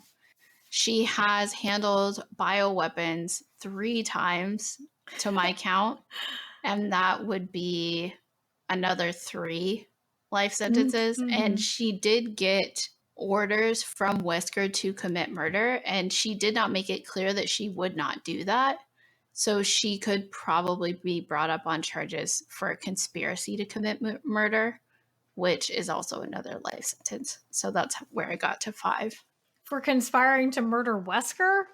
No, to murder Leon. Because Wesker told her to murder Leon, and she was like, yeah, okay. And I think people have been convicted of conspiracy to commit murder for less. Yeah, okay. But also, you didn't really like read the room and figure out what was actually going to happen here, obviously. Yeah. I mean, we knew that she wasn't going to do it, but he didn't know that. Like, someone reviewing what happened wouldn't know that either. And he's not a police officer, so she can lie to him. Like, I feel like there's always going to be a way out for her.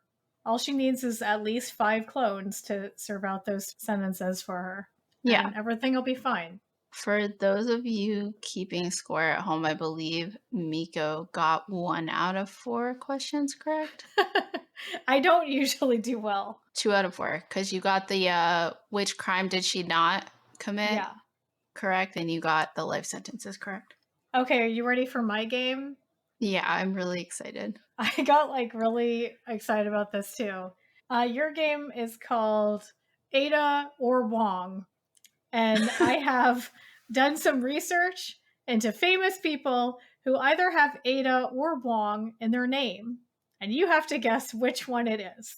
There's one already in my mind that I really hope is the answer to one of them. I tried to go in like increasing difficulty. So I'm going to throw you a softball. Is that what it's called? What are sports metaphors? Yeah. What even are sports? Yeah. I'm going to throw you like a soft ball baseball. It's getting worse. I'm going to throw you a softball baseball. I'm going to underhand the sports ball at you and maybe you'll catch it because it'll be slow. Anyways. Okay, so I'm going to give you a sentence and all you have to say is Ada or Wong. and then I'll Okay. tell you a little bit more about that person. Okay? Okay.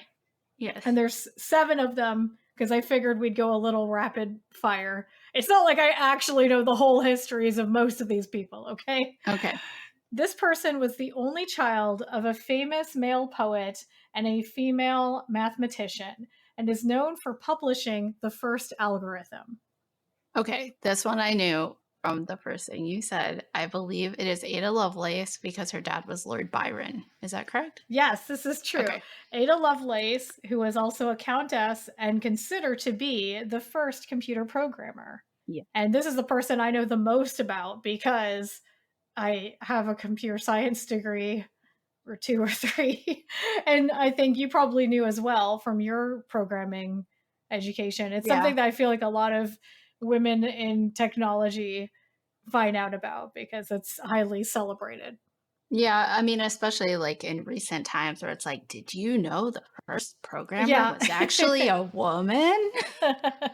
I know. That's And then like- there's people who debate it, and it's like, you don't have to debate it, right? Like, you can Yeah. just let this one slide and like accept it. Also, Ada Lovelace Day is in October, and since we made a programming game, we named our main character Mina Lovelace after Ada. So we usually try to do something for Ada Lovelace Day and celebrate her. And that game is Code Romantic, which is available on Steam. Yes. And her love interest is named Leon. And if you're listening to this, you know why. That was not a mistake. Okay, ready? Second one. This person is known for playing a protector and librarian in a major film franchise. And their name is Ada or Wong. Yes. I can't think of any. The first one that came to mind was The Mummy, but I don't think the main character's name is Ada. This person is also in this film franchise has magical powers. I don't know. It's not Harry Potter. It's not The Mummy. It's not Buffy. What are film franchises that have librarians in them? It's also like the largest film franchise you could probably think of. What? Lord of the Rings. I don't know. I'm stumped. I'm already stumped. You're gonna be mad. We just have to guess, right? You can give a 50% guess. Okay. I'll guess Wong because the first one was Ada. That's my guess. It's a good guess. It's Benedict Wong, who plays Wong in the Doctor Strange movie Oh. and several other MCU movies. I actually haven't seen the Doctor Strange movie.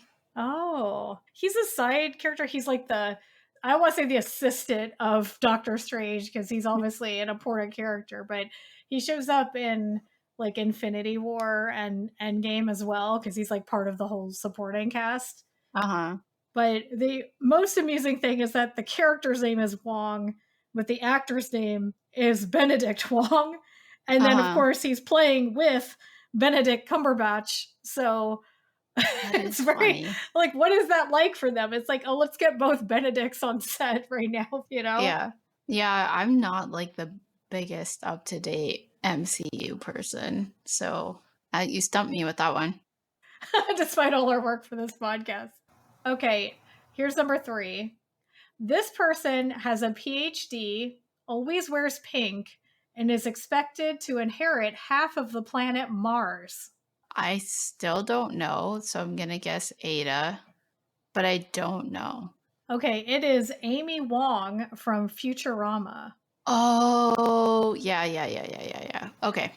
I forgot that she was supposed to inherit half of Mars. Okay, everybody else on this list you're not likely to know, but they all seem like really cool people.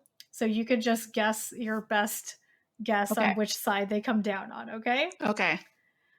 This author is famous for writing children's books, poetry, and novels, as well as promoting bilingual and multicultural education in the US. Because they like to promote bilingual, multicultural language, I feel like I'm going to guess Wong, even though it could go either way. I'm going to guess Wong. I don't know who it is, though. Okay. It's actually Ada. That's my version of tricking you. Yeah. Payback. All right. Her name is Alma Flor Ada. 3 words. And she is inspired by the reality of Latino children in the US and does autobiographical books and traditional folk tales. So the names of some of her books are Where the Flame Trees Bloom, Under the Royal Palms, The Lizard and the Sun, and 3 Golden Oranges. So I think that sounds really cool. She also has like some fractured fairy tale like picture books. Oh, those all sound really cute. I think they sound really cute too. I was really interested in her work after reading about this. So, okay, the next person, this is number 5. This person is an orphan known for her beauty and loyalty. Unfortunately, the guy she marries descends into madness and debt and eventually passes away at a young age. And he was also her cousin, which should have been the first red flag. Oh my god, I don't know this one either. I'm gonna guess Ada. I don't know though. Yeah, I know. It's a 50-50. It is an Ada. It's Ada Clare from the book Bleak House by Charles Dickens. Not one of the more, I think, often read Charles Dickens books. Yeah, I've never heard of it. But it sounds like, yeah, she had a pretty bad time in that book, from what I heard. All right, number 6. This person is known for their trilogy of plays centered on the life of a lesbian lawyer. I've read a lot of plays, but I don't know this one. I mean, how could you know, right? Like, there's nothing about that would imply their name. I'm gonna guess Wong just because the last 2 were Ada. Yes, this one is Wong. Eleanor Wong, who writes 3 plays about Ellen To, a lesbian lawyer in Singapore. And the plays are named Mergers and Accusations, Wills and Secession, and Jointly and Severably. Wow, those names alone are just like really great. I know, right? I think they sound really cool. She's also an associate professor of law at the National University of Singapore. A lot of these people had like just huge accolades of stuff they had done and like all these, organizations they started or part, So I thought it sounded really fun. Yeah, that does sound cool. Okay, and then last one. This person is known for their pioneering work in crystallography, the experimental science of determining the arrangement of atoms in crystalline solids. I'm going to go with Ada, and I'm totally guessing because I have no idea. But I am interested in this person's work. Yeah, it's Ada Yonath. In 2009, Yonath received the Nobel Prize in Chemistry for her studies on the structure and function of the ribosome, becoming the first Israeli woman to win the Nobel Prize out of 10 Israeli Nobel laureates, and the first woman from the Middle East to win a Nobel Prize in the sciences, and the first woman in 45 years to win the Nobel Prize for chemistry. So that's pretty amazing. That's really cool. Okay, the person I thought that you were going to do that I was going to freak out was B.D. Wong, the actor who was on Law and Order for many, many years as the forensic scientist, I think, and was also in Mr. Robot. Every time he started reading it, I was like, it's going to be B.D. Wong. Esteemed television actor B.D. Wong, but it wasn't B.D. Wong. I had some trouble because there were so many people that were actors or like singers and stuff that was trying to give like the most variety of people who had done interesting things. But you're right. I mean, he's pretty awesome. Another one that came up was Anna May Wong, who was the first Chinese American Hollywood movie star. She was like a silent film star. And while she played kind of those stereotypical like quote dragon lady roles, like she was really like the first Asian woman a lot of people saw in film. And so she was like really an important part of Hollywood because she helped give a lot of people empathy towards Asians and Asian Americans because she was so famous. So I really wanted to put her in as well, but I didn't know how to write it up without being like a very important Chinese American, which would have kind of given it away, right? Yeah. Yeah. So there's an Anna Wong as well, who's a silkscreen artist, I believe. Oh, and her prints are freaking gorgeous. Okay, well, that's the end of my game. So thank you for playing along. I think you got 4 right, which is pretty That good. seems Considering you have to guess likely. a lot. Yeah. That was cool, though. I definitely learned some about different people I did not know about. Yeah, that's what I found was really fun about it, was just like learning more about people that you haven't heard of, right? All right, so it's time for top fives. I'll be the bottom to your top. It's top and bottom time, right? Yeah, it's top and bottom time. I have a top 3 and a bottom 3. Okay, I feel like they're kind of boring because I just have like so many feelings about it that I just went like really vague about things. So why don't you go through your bottom 3 and then we'll do the tops together. Okay, I think they're in the right order. So the least worst thing on my worst things list is the white bitch Carla that went full cultural appropriation Barbie on Ada. I literally stole her DNA. That was a problem. Yeah. Yeah, Yeah, that was a thing that I wish hadn't happened. Yeah. Yeah. You know. Like RE6 aside, I'm happy for anybody who really loves playing RE6, but that particular plot point is questionable. I'll say that. It's questionable. It's a lot. It's a lot. And yeah, it's not the thing I choose to, you know, reminisce on when I think about this relationship and this character. Yeah. Yeah. Yeah. Okay. The second thing out of my 3 things on my bottom list is Ada full main character story when Ada always has these like side plots. Like even in RE6, she had her own campaign, but it was the shortest of all 4 campaigns, I think. And like she had separate ways, but it was way shorter than the main game. And it's just like, I have to imagine that it's partially because they've kind of painted themselves into like a vague, mysterious, maybe she's a good guy, maybe she isn't corner. Because it's like, at this point, what could possibly justify the amount of bioweapons that she has given to a shady ass organization? I don't know how they could have an Ada storyline like that without kind of having so much information about the organization that she works for that it kind of like removes that like mysterious shady aspect to the game.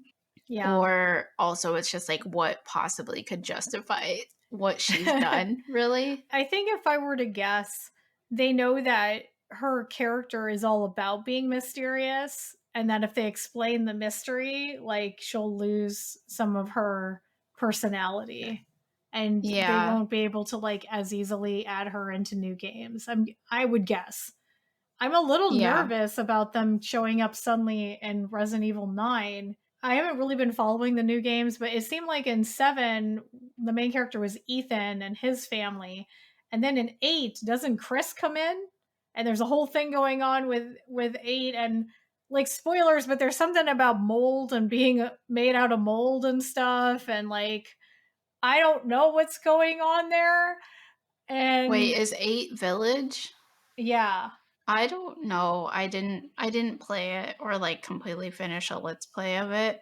I just know that the main character is still Ethan, but does Chris show up? Yeah, it is, but Chris shows up and there's like some kind of like last minute twist where Ethan's like made of mold. I'm sorry to say. Like, I hate to break this to you, Mr. Winters, but you were made of mold. I mean, I will totally accept if I'm wrong about this, because this kind of came secondhand to me, like watching someone else play and they're like, oh yeah, he's made of mold. And I'm like, oh, okay. And I just sort of went with it, you know.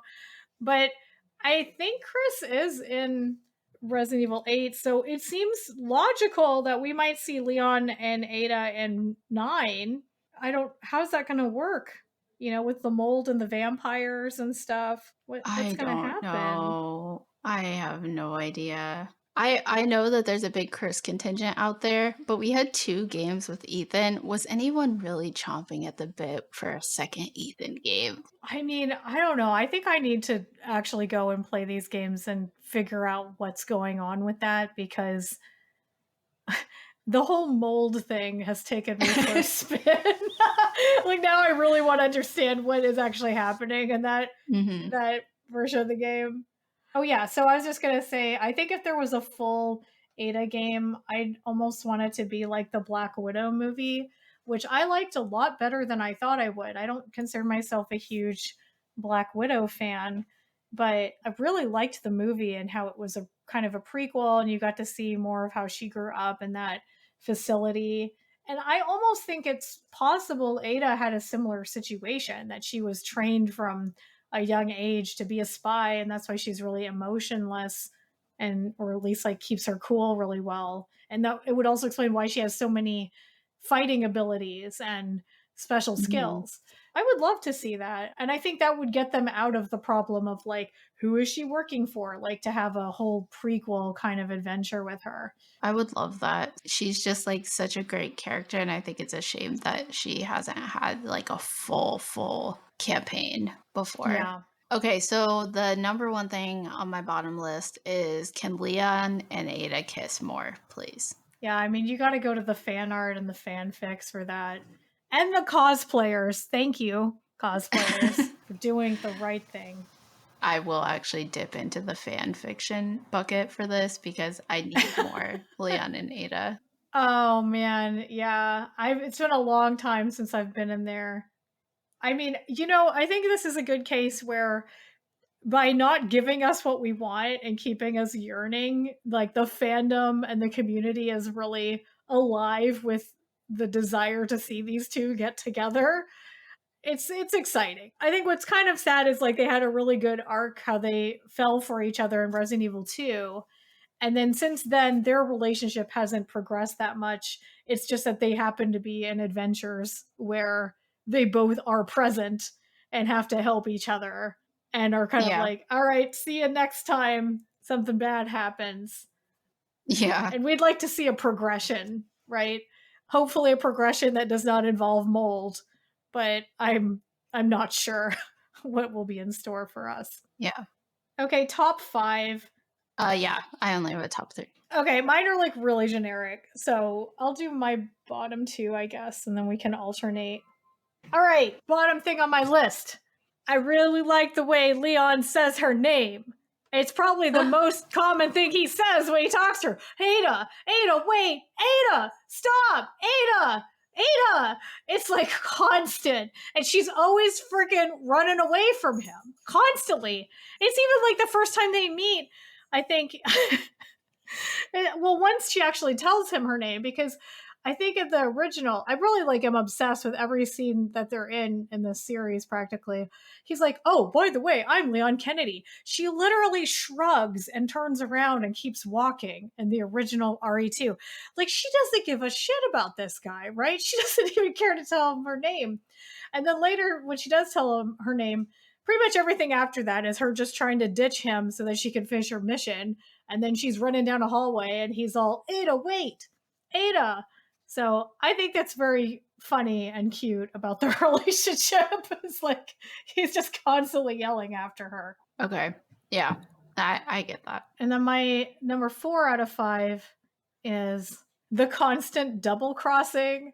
I think is a very funny thing about her. It's like, you're like, okay, but this time surely we've double crossed Wesker. And it's like, no, she's got the gun to Leon again because she's going to take the sample. But no, she's going to be here. She's going to do this for you. But wait, there's one more turn. It's like constantly just like definitely absurd, which I do think works for like Resident Evil 4, especially because it's such like a cheesy action movie. So yeah, it's a big thing about her. Yeah, the double crossing is funny because it's just like you don't know, and you don't even know the extent of it until you get the other campaigns where you see like all the things she's doing behind the scenes to try to keep him alive. Yeah. Okay, my number 3 third best thing is Ada gets the boss kill in 2 games. Nice. In RE6, I think she is the one that has to like fight the boss. And then in RE4, without her throwing the rocket launcher to Leon, the like final boss wouldn't have gotten killed. And she also takes on, God, I don't remember the guy's name, but like Leon and Ashley get away. And she's like, I'll deal with this guy. And then she has to fight that guy all on her own. Yeah, I think that's also one of the things that like obviously so much of this is defined by their relationship. There's not much to say about Ada other than her relation. Like it's always like Leon's always involved because they're so intertwined.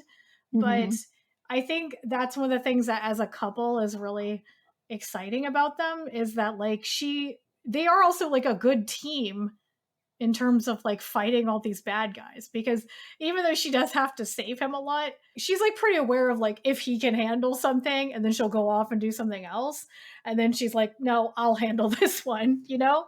Like they make a good professional team when they're actually collaborating. Okay, my number 3, her style, her clothes, her hair. Now we talked about this at length already. However, I didn't really have another good place to do this. Do you want to see my cosplay photos? Yes. I almost forgot about it because you were like, you're not ready to see these. And I was like, please, I need you to ambush me on the podcast. So this is going to be, I don't know if I want to put these on the internet again. Yeah, I don't know what I'll do with this. Maybe I'll just leave smash together some of my reactions and be like, this is what you missed. That's so interesting. In my mind, it was like satin. Oh, really? Oh my God. It looks amazing. And you have the little like tail, the little ribbons, and the like black part on the front. It looks so good. Again, this looks amazing. Oh my God. I had no idea. This looks like a still from the game. It looks so good. The way you did your makeup looks really spot on with this lighting and everything. Wow. Thank you. Yeah, I don't know. I mean, maybe in the future we have a Patreon for the podcast or something, and we could like do something goofy with it. But at least we have like your freakouts about my costume. First off, this is amazing. Second of all, here's all the choices you made that are so good. This is how good it looks. And that's good podcasting. That's good podcasting. Yeah, totally. So that was a really long tangent for my number 3 on my top 5 list. I forgot what we were doing. So you can do your top 2 now.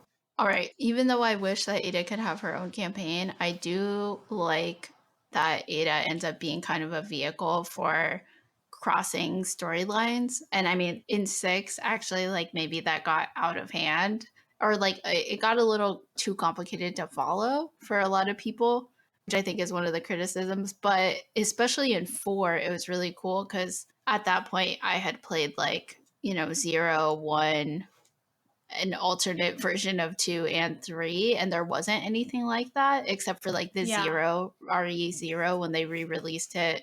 There were like extra things that you didn't have before, but there was never like this is what this character was doing at this time. Yeah. I mean, I guess in 2 there kind of was, but like it was just on another level, and it was really cool. Yeah. And I also like in the Ada playthrough that I watched, a Let's Play, it was also funny because this is not a knock to the developers or anything, because I know that you end up with time constraints or design constraints or resource constraints or whatever.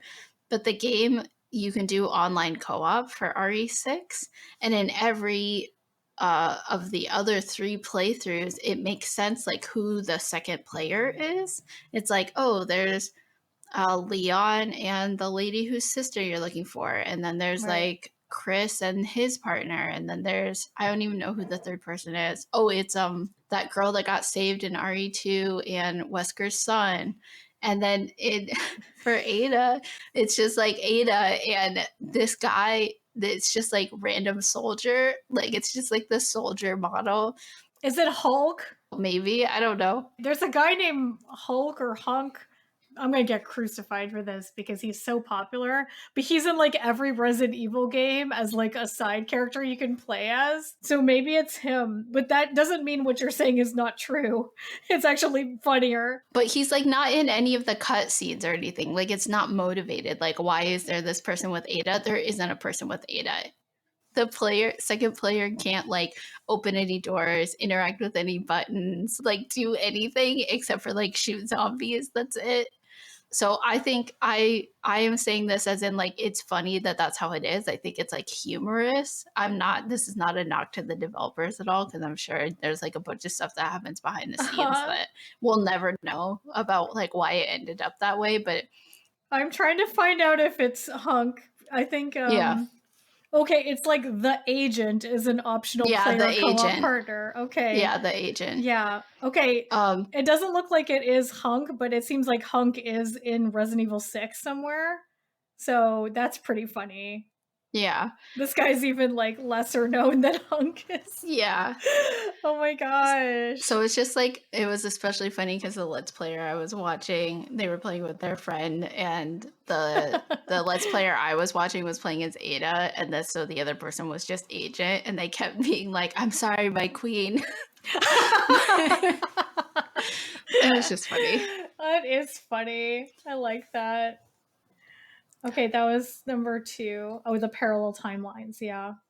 Yeah. And I think it's, especially what they did in RE4 is probably part of the reason that people like Ada so much too. Oh, I definitely think so. And I mean, I can't even like think of another game where you get to play like two people who are romantically involved, like doing parallel things. I mean, I feel like a lot of times it's like two brothers, or it's like there's like a game that came out recently where it's like a married couple that's going through a divorce and they're solving puzzles together. Oh, It Takes Two. Yeah. Yeah. Well, the point is that I would play more co-op games where you get to be two sides of a romantic partnership. Yeah. Yes. I think there might be times, maybe more in like the RPG or JRPG space, where you Yeah. have kind of like Oh, yeah. interweaving storylines like that, but not in a more actiony game. Like I think video games in general are, outside of maybe like JRPGs, are kind of like bad at that. I guess we could do a shout out for like Until Dawn and the Dark Pictures, because sometimes they're romantically involved. And that's definitely true. one where you get to see like what are the other people doing somewhere else. Yeah. Okay. All right, my number 2, I didn't write this very well, but I just wrote, I'm not capable of caring about anyone, but a sweet boy can change my mind.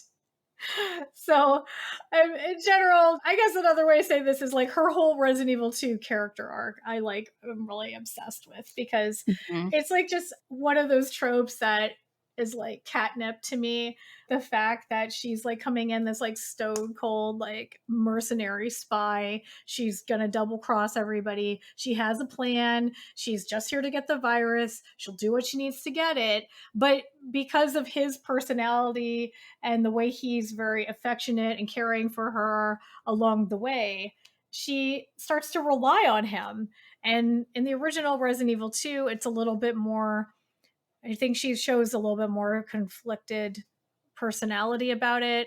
I think the whole like dynamic between them, I'm so obsessed with. Like him being the sweet puppy dog. They both have this thing about each other that changes the way they act. And they're only like that about each other.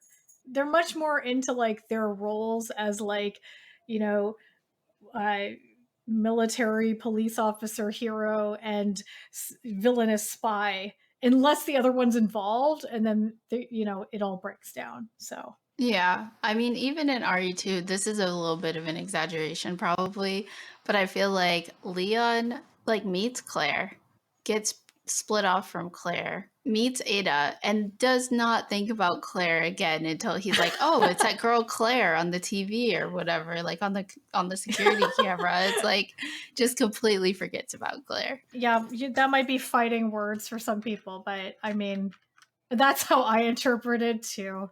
It's an exaggeration. He probably mentions her or something, but it's, at least in the remake, it just seems like he meets Ada and then it's just like out of sight, out of mind.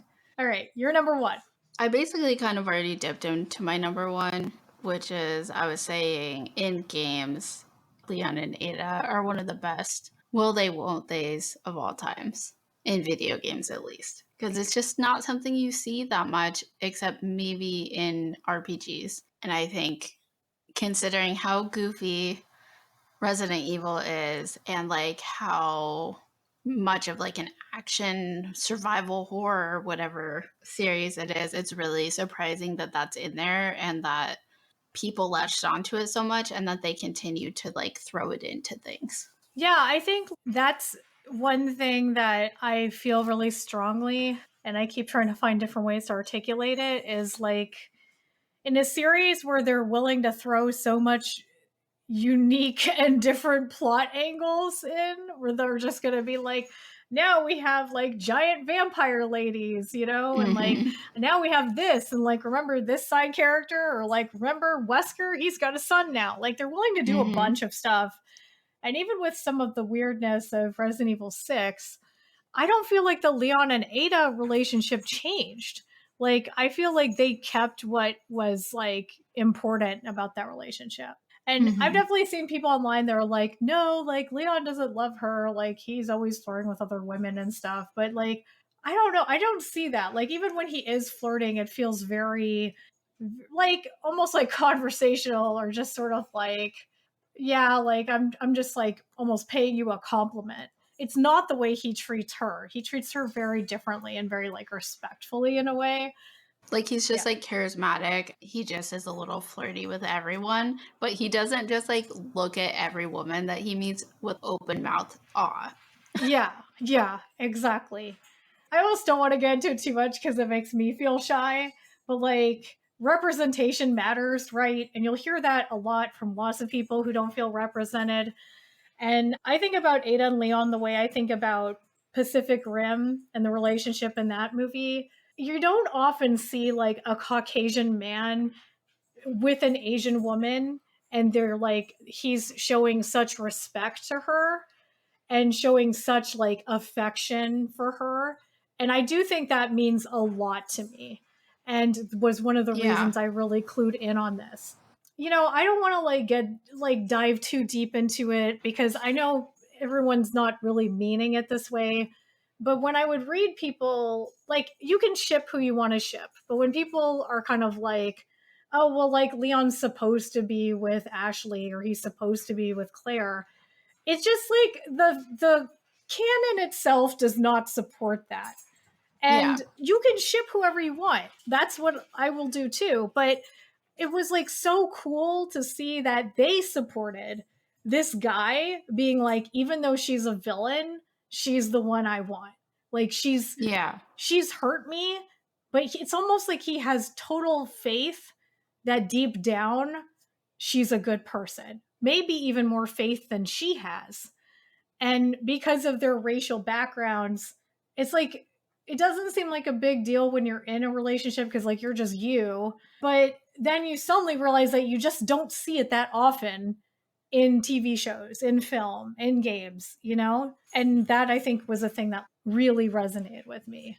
Yeah, that makes a lot of sense. As someone who's also mixed race, I feel that, you know, in my chest, in my bones, and I'm glad that you're like pointing it out because it can be easy to not think about that. And like you said, or to not realize it, and that even small choices can make a big difference to some people.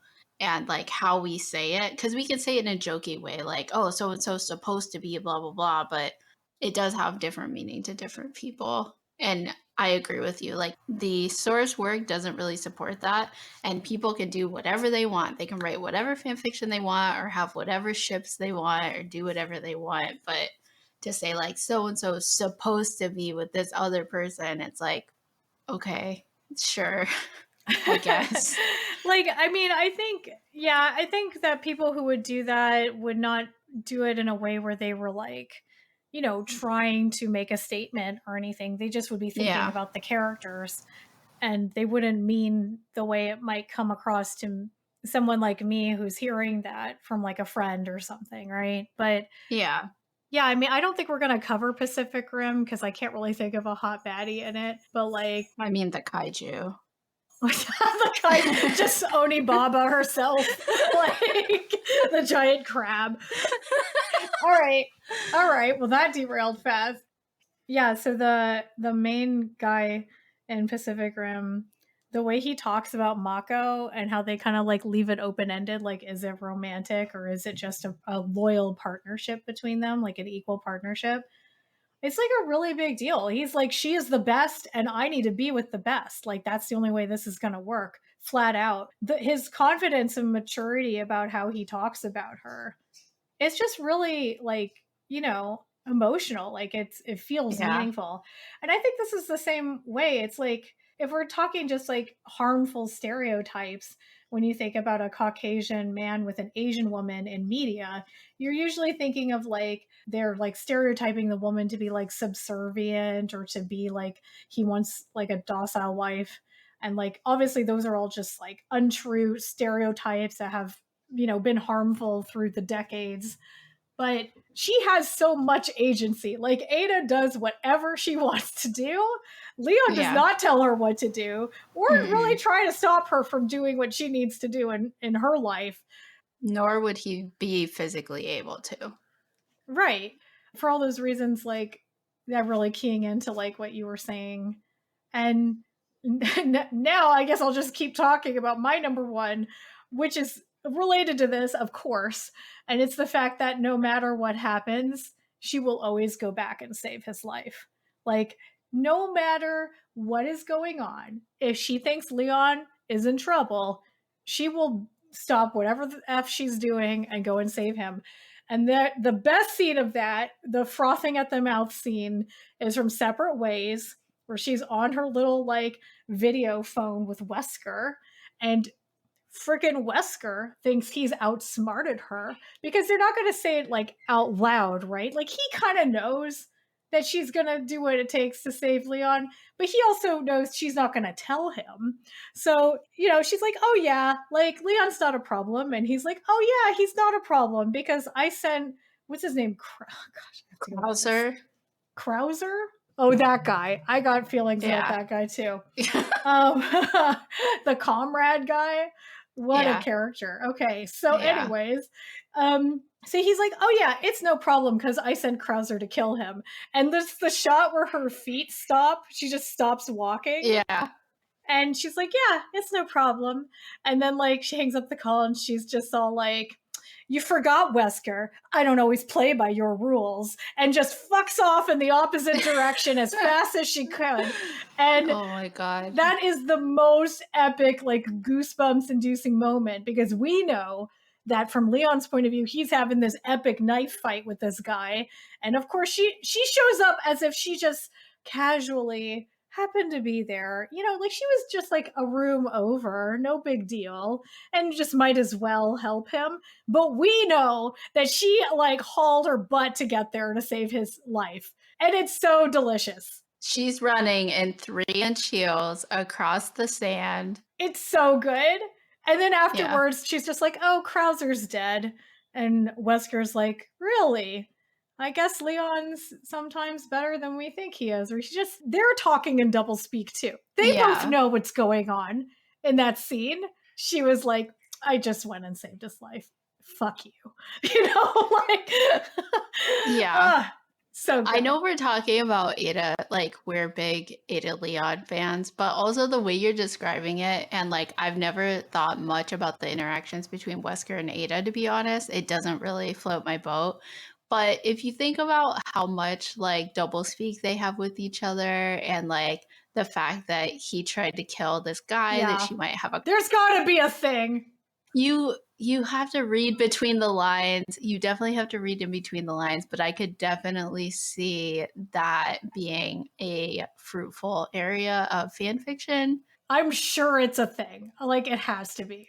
Yeah. I memean, I think sometimes I get confused. I don't know if I just made it up in my head or I read a fanfic of it or if it's actually canon. She was working with him.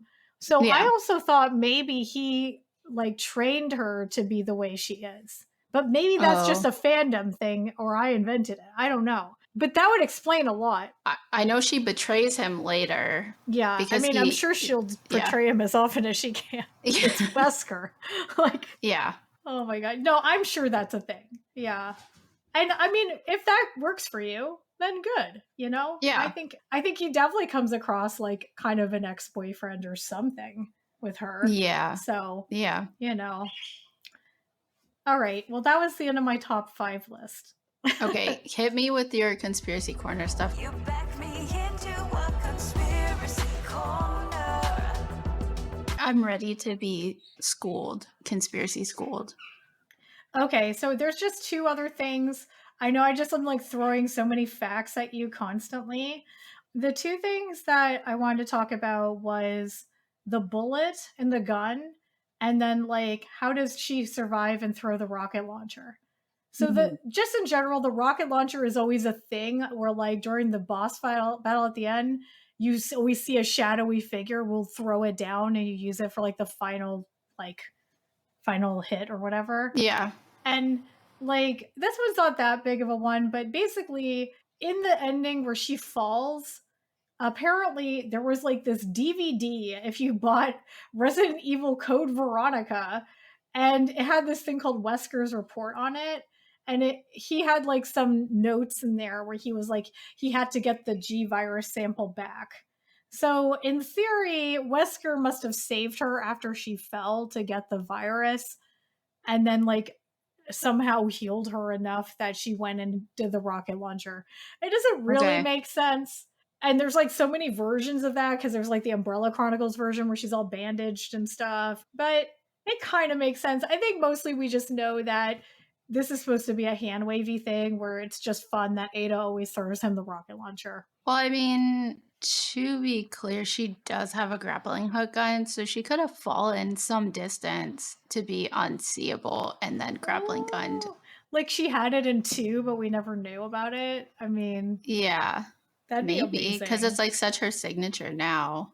Mm-hmm. And we know that the technology exists because that's RE4 also, because Leon has his little moment of having a little grappling hook thing that he throws out when he gets dumped into a pit. But yeah, maybe I don't know. Yeah. Okay, I gotta tell you about this bullets in the gun thing. Do you know about this? No, I don't. I have no idea what it is. This is another one where it's kind of like hearsay through the internet, and I can't prove it without like replaying Resident Evil 2 original. Is this like one of those like my uncle works at Nintendo? I feel like I've seen footage of this, but I was not able to find the footage like during the research for this episode. So I can't like 100% prove it to you because it's been too many years since I saw it, okay? But in the original and in the remake, you get this scene where he questions Ada on the bridge, and then she pulls the gun on him, right? And then in the remake, Leon's like drops his gun and he's like, fine, shoot me. So it's like this really emotional moment, right? And then Annette Birkin shoots Ada, who then drops the G virus and falls off the edge, and Leon tries to save her. They have to let go. Ada falls to her doom, right? That's the version we know. In the original, Ada's got the gun. I don't think Annette Birkin's there, but if she is, fine, whatever. And Leon's like, are you really going to shoot me? And then after a bit, she doesn't shoot him, right? She just lowers her hands. In the original, after she falls off the bridge, apparently you can pick up the gun because it's on the bridge and there are no bullets in the gun. So she was never going to shoot him. She was never going to shoot him. I want to believe, Miko, that that's true. It's so special. Like, that's the kind of detail I live for in a video game. Like, who's going to do that? Like, you might do it or you might totally miss that, but the implication of it gives you so much love for these characters because it means she never would have hurt him, even when you thought she was bad. I need to know, though, if somebody knows for certain and can send us like a YouTube video or a write-up or something. Oh my gosh, if you have footage of this, please do. Because I just didn't have time to find. I used to have like a old recording of all of Resident Evil 2 because I liked, this is how much of a nerd I am. I would like watch it as a movie, you know? Yeah, please let me know because it's so special. That's a really adorable thing. Please let me true. I mean, other hot characters, it's like, we've talked about it. It's Leon. It's gonna be Leon. He looks really good. He has the best hair. He has the best clothes.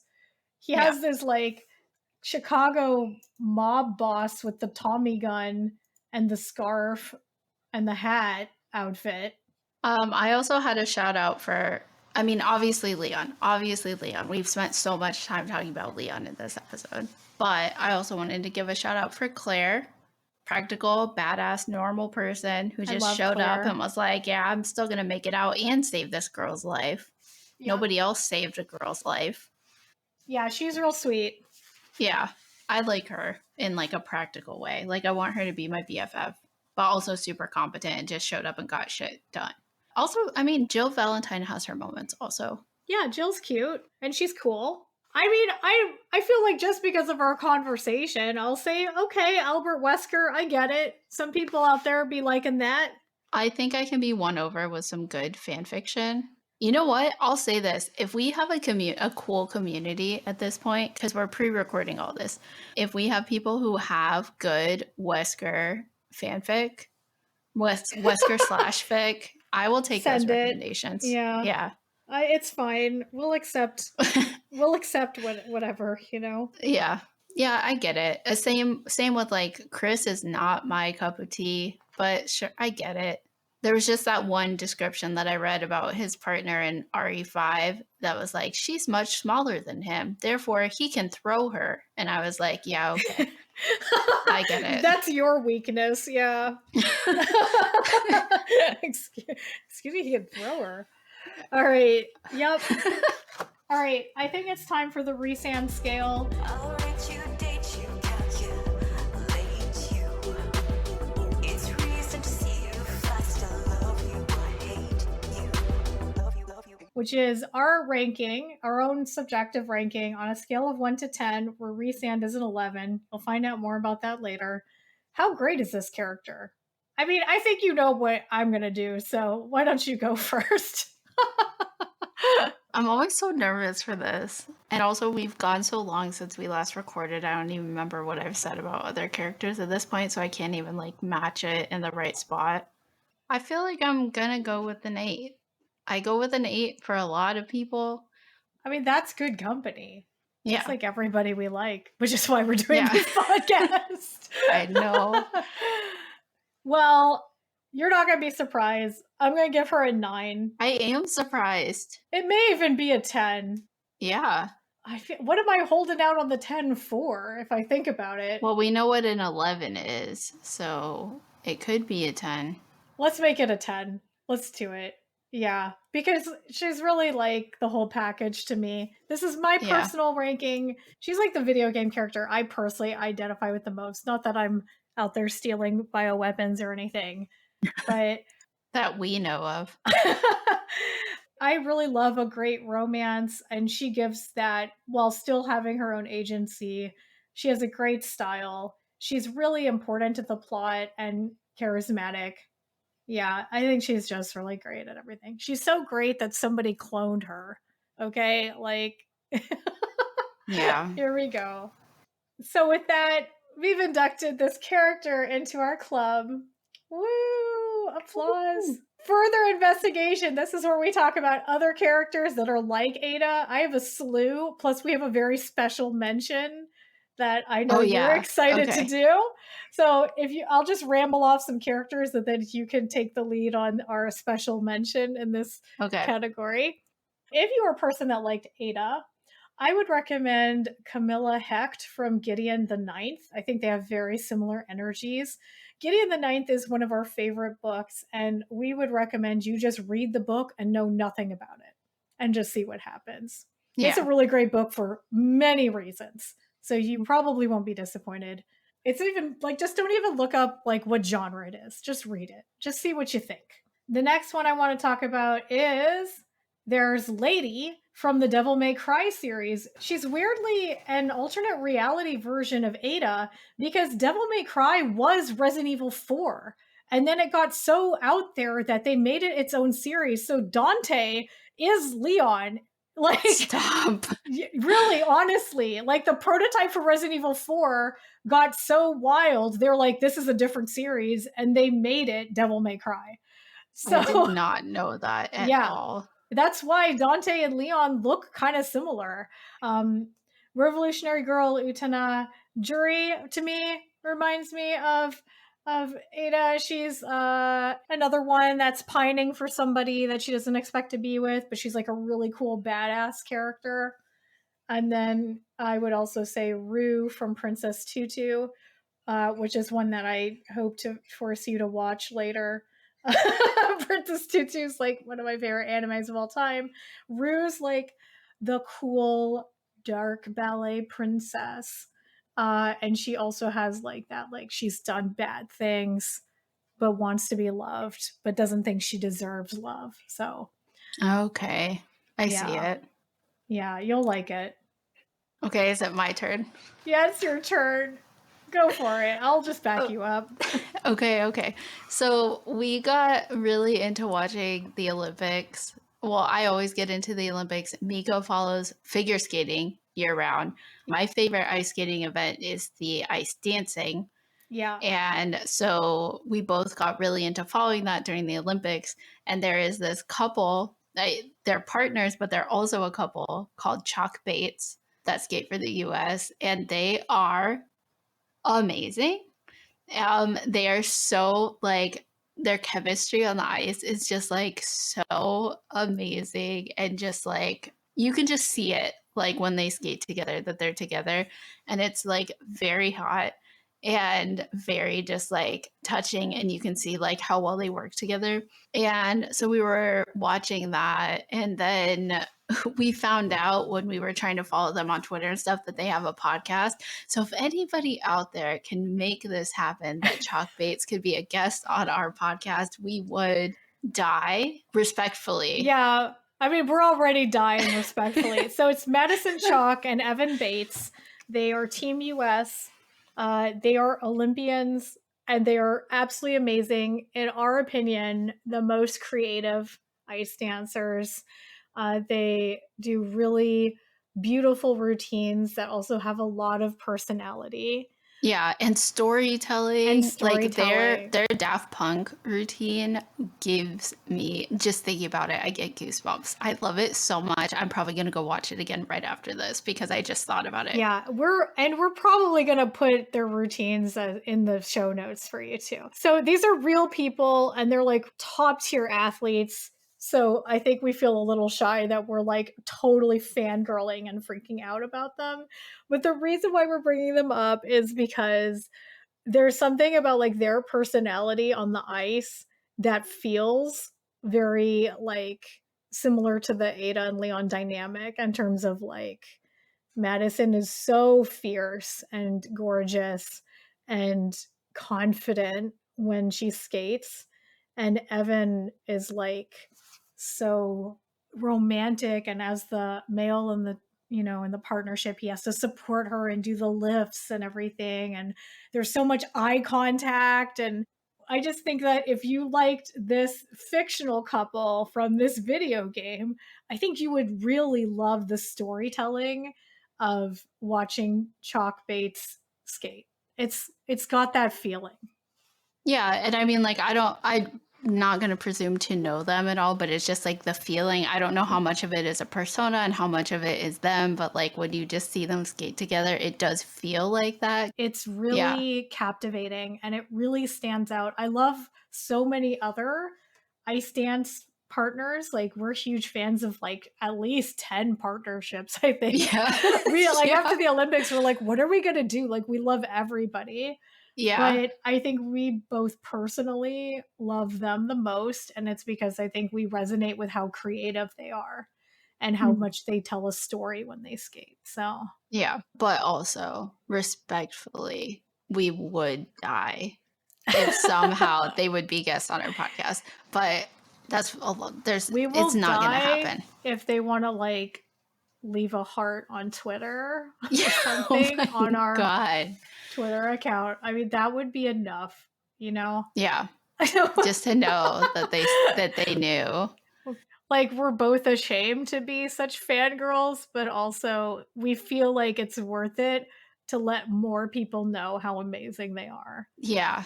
We're definitely going to put it in the show notes. I'll link to my favorite routine of theirs from the Olympics this time. guess what the next episode's gonna be? It's a big one. It's the Oh my one you God. expected us to do.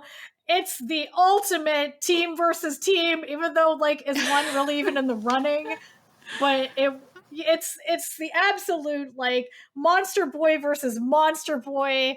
Everybody's talked about it. We have to talk about it because it's important to our backstories. Mhm. What is it, Liz?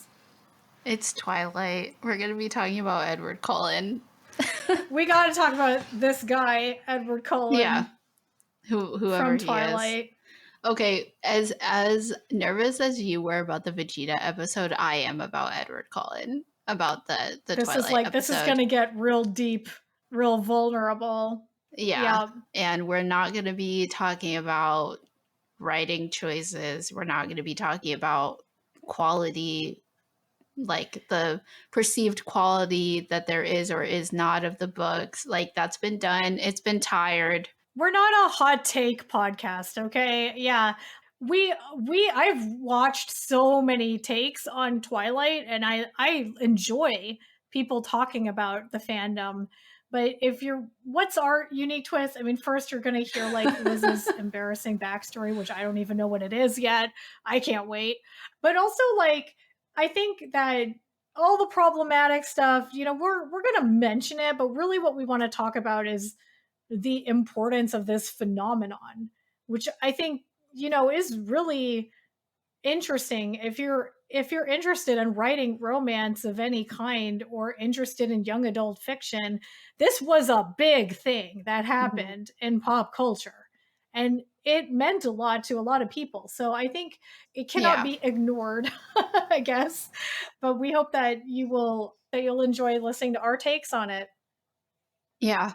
I don't know what else to say about it other than I'm just nervous. I'm just nervous about it. But Yep. I think it'll be fun and it'll be different and it'll be not the same things you've heard about Twilight over and over again, I hope. All right, Liz, All right. Tell everybody who you are and where they can find you. I am Liz. You can find me on Twitter at Liz Makes and at Illuminated Space almost everywhere else. It's not Twitter. And I'm Miko. You can find me as Dr. Mikachu, Dr. Mikachu, on Twitter or on Twitch. The podcast website is hotbaddies.club. Head over to links.hotbaddies.club for links to all our social media. You can join our Discord community by going to discord.hotbaddies.club. Our theme song is The Hot Baddies Club by Ryako. You can find the song and the rest of her amazing music on her Bandcamp website, ryako.bandcamp.com. That's ryako.bandcamp.com.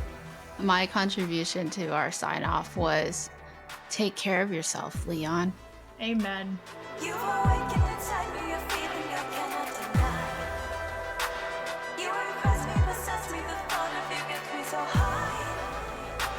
Wanna stay here forever, the rest of the world can go by, but I don't know why. I had 3 dumb lines from the game from Resident Evil 4. This is a Krauser line, but it's my absolute favorite. Krauser's talking about Umbrella Corporation. Leon says, Umbrella? And then Krauser says, almost let it slip. Like, you did let it slip, fucker. You literally just said umbrella and then, like, looked off into the distance as if you said nothing. Like, you got, Like, oh, did I say that out loud? Yeah! Well, listen, Last Plagas takes a lot of brain cells up, so he didn't really have that many.